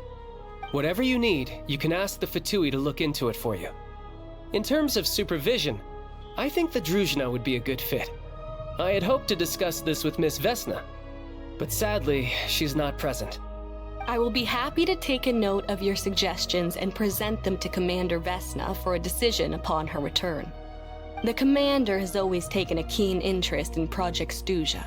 However, given the Druzhna's demanding workload, I'm afraid it may prove difficult for them to provide any practical support. Let us refrain from jumping to conclusions until a concrete and actionable plan is in place. My apologies, Lord Rooster. There are numerous issues to address here, including manpower, time sensitivity, and reporting lines. Nevertheless, I support drafting a proposal. Follow the usual procedure, and it can be raised as a new motion for all parties to evaluate at the appropriate time. In that case, I'd like to share one thought before the proposal is drafted. The issue of time sensitivity was raised just now, which I presume relates to the official reports. In fact, the Energy Commission already collects regular statistics on each urban center and its surrounding area. Would these be of any use? That's a good idea. I read every issue of Svietlolaidovka's report, and although my focus is mostly on the section about equipment operation, the energy consumption statistics also yield a lot of insights. Be that as it may, does no one see an issue with using local data to determine Crystal quotas? In the long term, it seems like a very risky solution. Not if they are used purely for reference. So long as we have the report from the Northland Bank's headquarters to corroborate it, no one will be able to fool me. Very well then. It appears that this arrangement is acceptable to all parties. Yeah, sounds good to me. The members reached a provisional consensus on the issue of improving treatment for Fatui soldiers.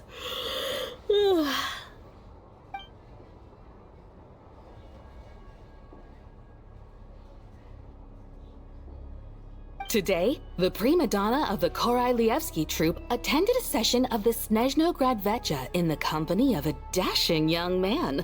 The question on all our minds is, what is the true nature of their relationship?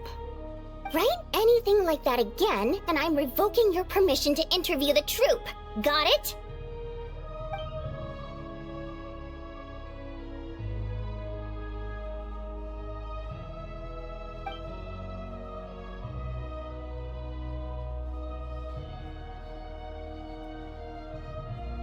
Now then, if there are no further contributions from those present, we shall proceed to the final vote.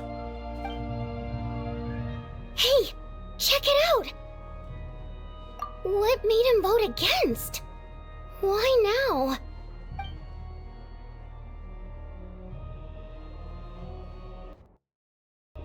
The votes have been tallied. Those in favor of continuing Project Stuja total 61%, securing a clear majority. That was too close. The margin has shrunk yet again. Chuganov was a huge loss. I'll bet Lelek is behind this. I wonder how Pulcinella will respond this time. Chuganov. I see. Lelek strikes again. Yes, go, Lelek. Once Project Stuja is defeated, our unwavering support at Bring Out the Kvass will finally pay off when we make our comeback. I can taste our victory already! In accordance with the result of this vote, Project Stuja will remain in effect until the next Vecha period. Finally, may I remind us all, we debate only for the greater glory and solidarity of our nation. May the aurora shine ever on, and the tundra always stand firm. The session is concluded.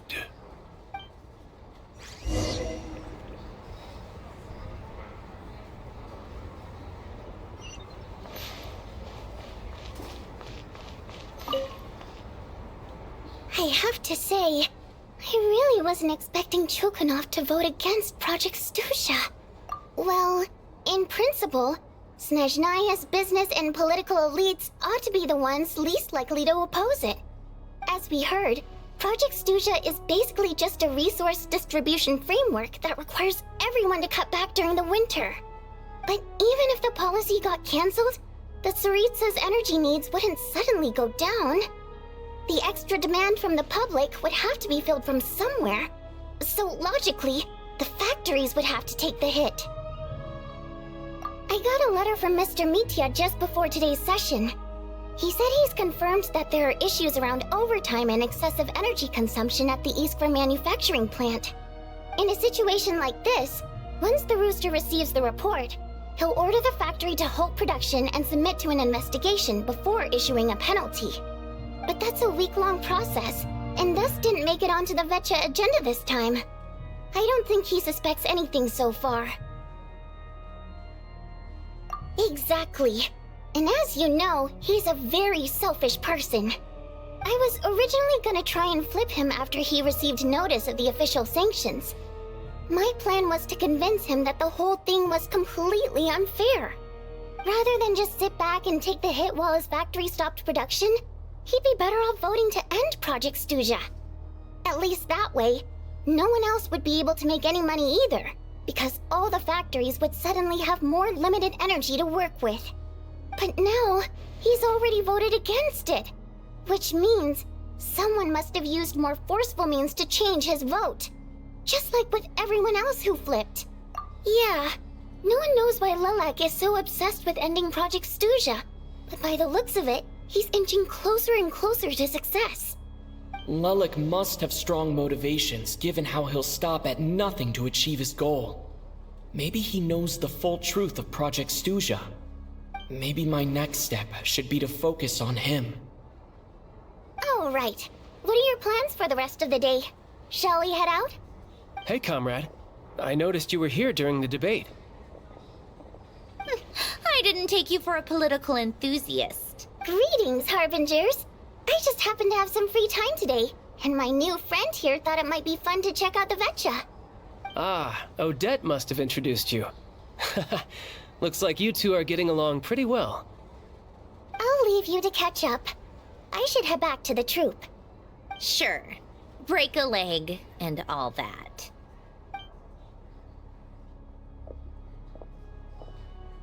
Thought it might be fun to check out the Vetcha, did you? Things are never that simple with you, Traveler. There's no way you're here for kicks and giggles. Oh, yeah. To some, he's a captivating enigma. To others, he's the bane of their existence. No one ever thought that some anonymous nobody from the Rokot could cause such a stir.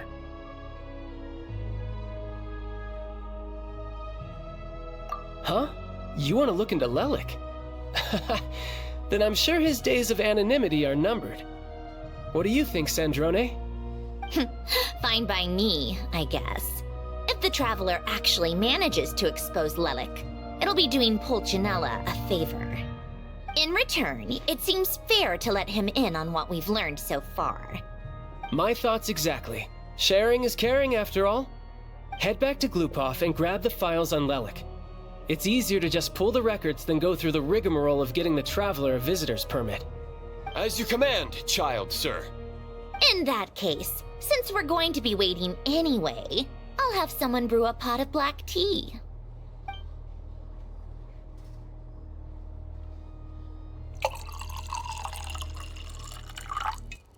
One common thread among the many incidents Lelik has been involved in is that the victims are all too scared to share any real information about him. Clearly, he must have threatened them in some way. His modus operandi is to silently infiltrate the scene and leave a threatening letter behind. But neither the letters nor the crime scenes ever yield any clues to his identity. So all these files have to offer are short statements by the people affected. They don't give us a lot to go on. If nothing else, it shows we're dealing with a trained professional who's versed in counter-surveillance. Yes, and to that point, he often strikes in highly secure locations. The victims are high-ranking and influential people who take their personal security very seriously. Somehow, Lelik slips right into their rooms without making a sound. There's never any eyewitnesses, nor the slightest trace of a break-in. If he can get in and out undetected, it means he can strike without warning. Not that that's ever happened so far, but the thought is enough to scare these people sleepless. It's hard to believe that a human being could pull this off flawlessly every time, so they switched the focus of the investigation to Faye. Unfortunately, no one's found anything yet. Careful, don't underestimate me. Although truth be told, I'd probably find it hard not to blow my cover. Direct confrontation is more my style. We haven't ruled out the possibility of Lelik being human. It's just, there can only be a handful of people in all of Teyvat who'd fit the profile. Faye, on the other hand, plenty would have the ability, but few would have the motive. No, not as strong as me. You'll never find the culprit with criteria like that. Let's go with a little weaker than me.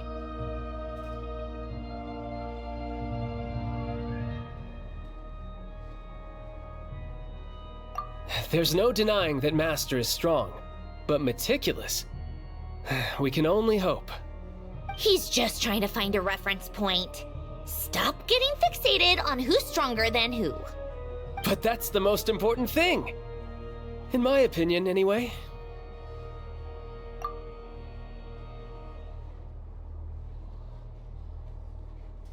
Odette? Yeah, that seems about right. Her skills are solid, and she's always calm under pressure. Except she's Fatui, so the likelihood of her working against us is pretty low. But yeah, much more accurate than your previous example, at least. No, wait a moment. Maybe we should interrogate that assumption. What do you mean? Which assumption? Her Fatui identity doesn't necessarily exonerate her. And when you think about it, the Rokot would be precisely what she needs to conceal her identity. Plus, she wouldn't need to be such a pro at covering her tracks. She'd already know where the Fatui will be and when, so she could choose the perfect time to act. Oh, yikes. I was just thinking out loud. Why is this starting to sound like such a convincing theory? Still, what reason could Odette possibly have for trying to call off Project Stuja? Arlecchino would be the best person to ask. She knows Odette best. Unfortunately, she isn't back yet. Rosaline used to open up to her in private about her struggles with Odette. As I'm sure you can imagine, Arlecchino is quite a lot better with children than Rosaline was. She gave her some tips on how to handle the situation, and Rosaline managed to reach a settlement with Odette before leaving. So I suppose there were at least no lifelong regrets left behind. Beyond that, I don't know the details about that side of things. But I do know that Odette definitely has a motive to hold a grudge against Project Stuja. The reason being, her father passed away during the early stages of the project. That was back before it had been named Project Stuja, when things were still being worked out. But in essence, it's remained the same ever since. Huh, the more you know. Rosaline was always so self-centered. I never understood why she started paying so much attention to Odette. Is that such a surprise? If you cast your mind back, you may remember that Rosaline and I weren't exactly close. We had tea together a few times, but that was about it. Odette's past is no secret. Her father was a fatus and her mother was a very famous ballerina. On the surface, it looks like she followed right in her parents' footsteps. But the truth is quite a different story. After her father passed away on a mission, her mother was overcome with grief. She broke her leg during a performance and could never dance again. Odette was only interested in ballet at the time, but this tragedy left the family with both breadwinners gone. They could barely make ends meet.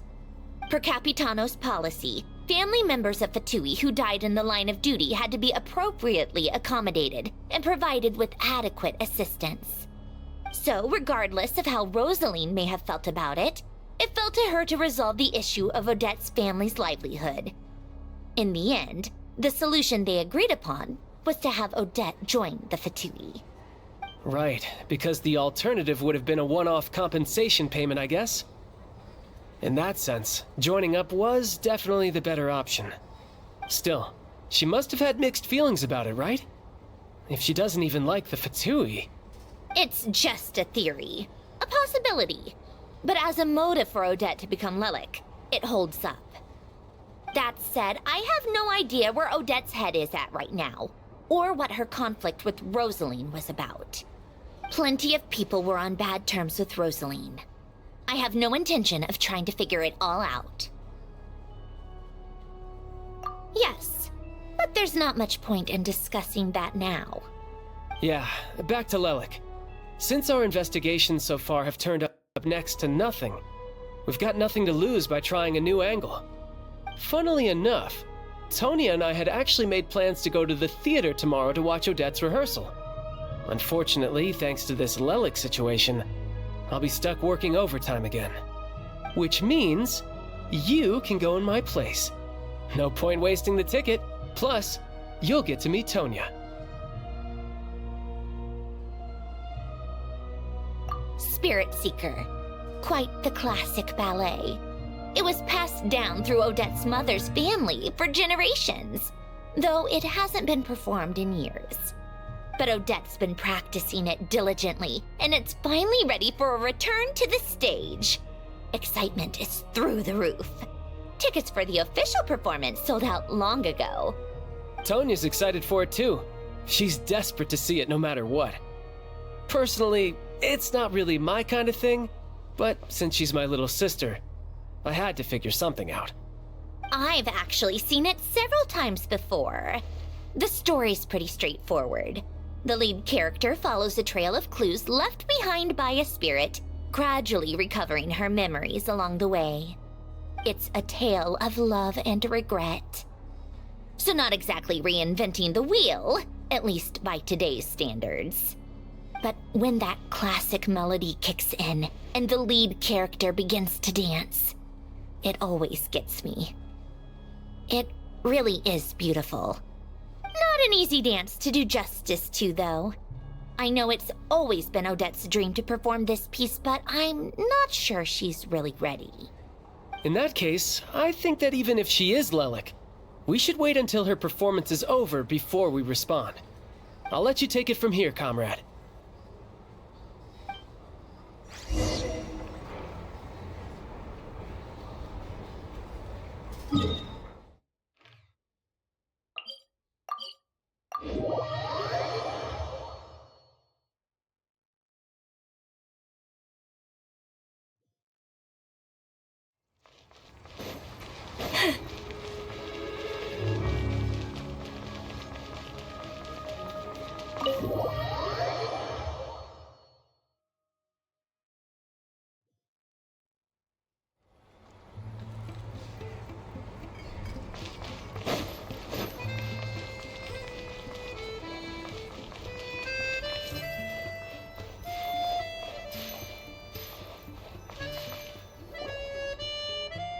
You've made a ton of progress today. It's good that everything's going so smoothly. Next step is to head back to the theater and get a clear answer from Odette. Either way, Paimon doesn't get the sense that she's a bad person. Sure, she might have done some pretty extreme things, but Paimon bets she has her reasons. Maybe this is going too far, but like, with everything she's managed to do so far, wouldn't it make more sense in theory to be even more, you know, heavy-handed? Why leave a letter when she could, well, we know there are plenty of other ways to keep people in line, right? The point is, she could have gone further, but she didn't. So, if it is her, she's got some principles at least. Yeah! Well, all you can do is follow the facts wherever they lead. No change, really. But that thing Paimon told you about yesterday? Paimon feels like she can sense it more clearly now. Hearing you talk about your day makes Paimon itch for an adventure. If only she could be there with you so we could experience it all together. Yeah, I wish you could be there too. I'm not used to adventuring alone. But don't worry, we'll get to the bottom of this. Guess it's just one of those things. Never mind. Paimon will behave herself and keep resting.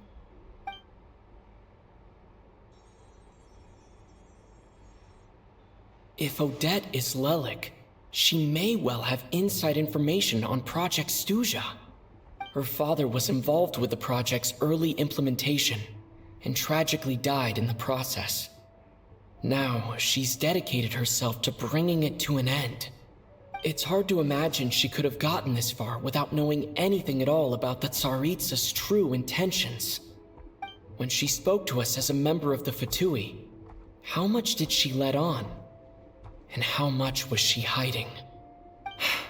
Only time will tell. Maybe tomorrow, everything will be answered. Hey look! It's snowing! Could be a tough day ahead. Make sure you wrap up warm tomorrow.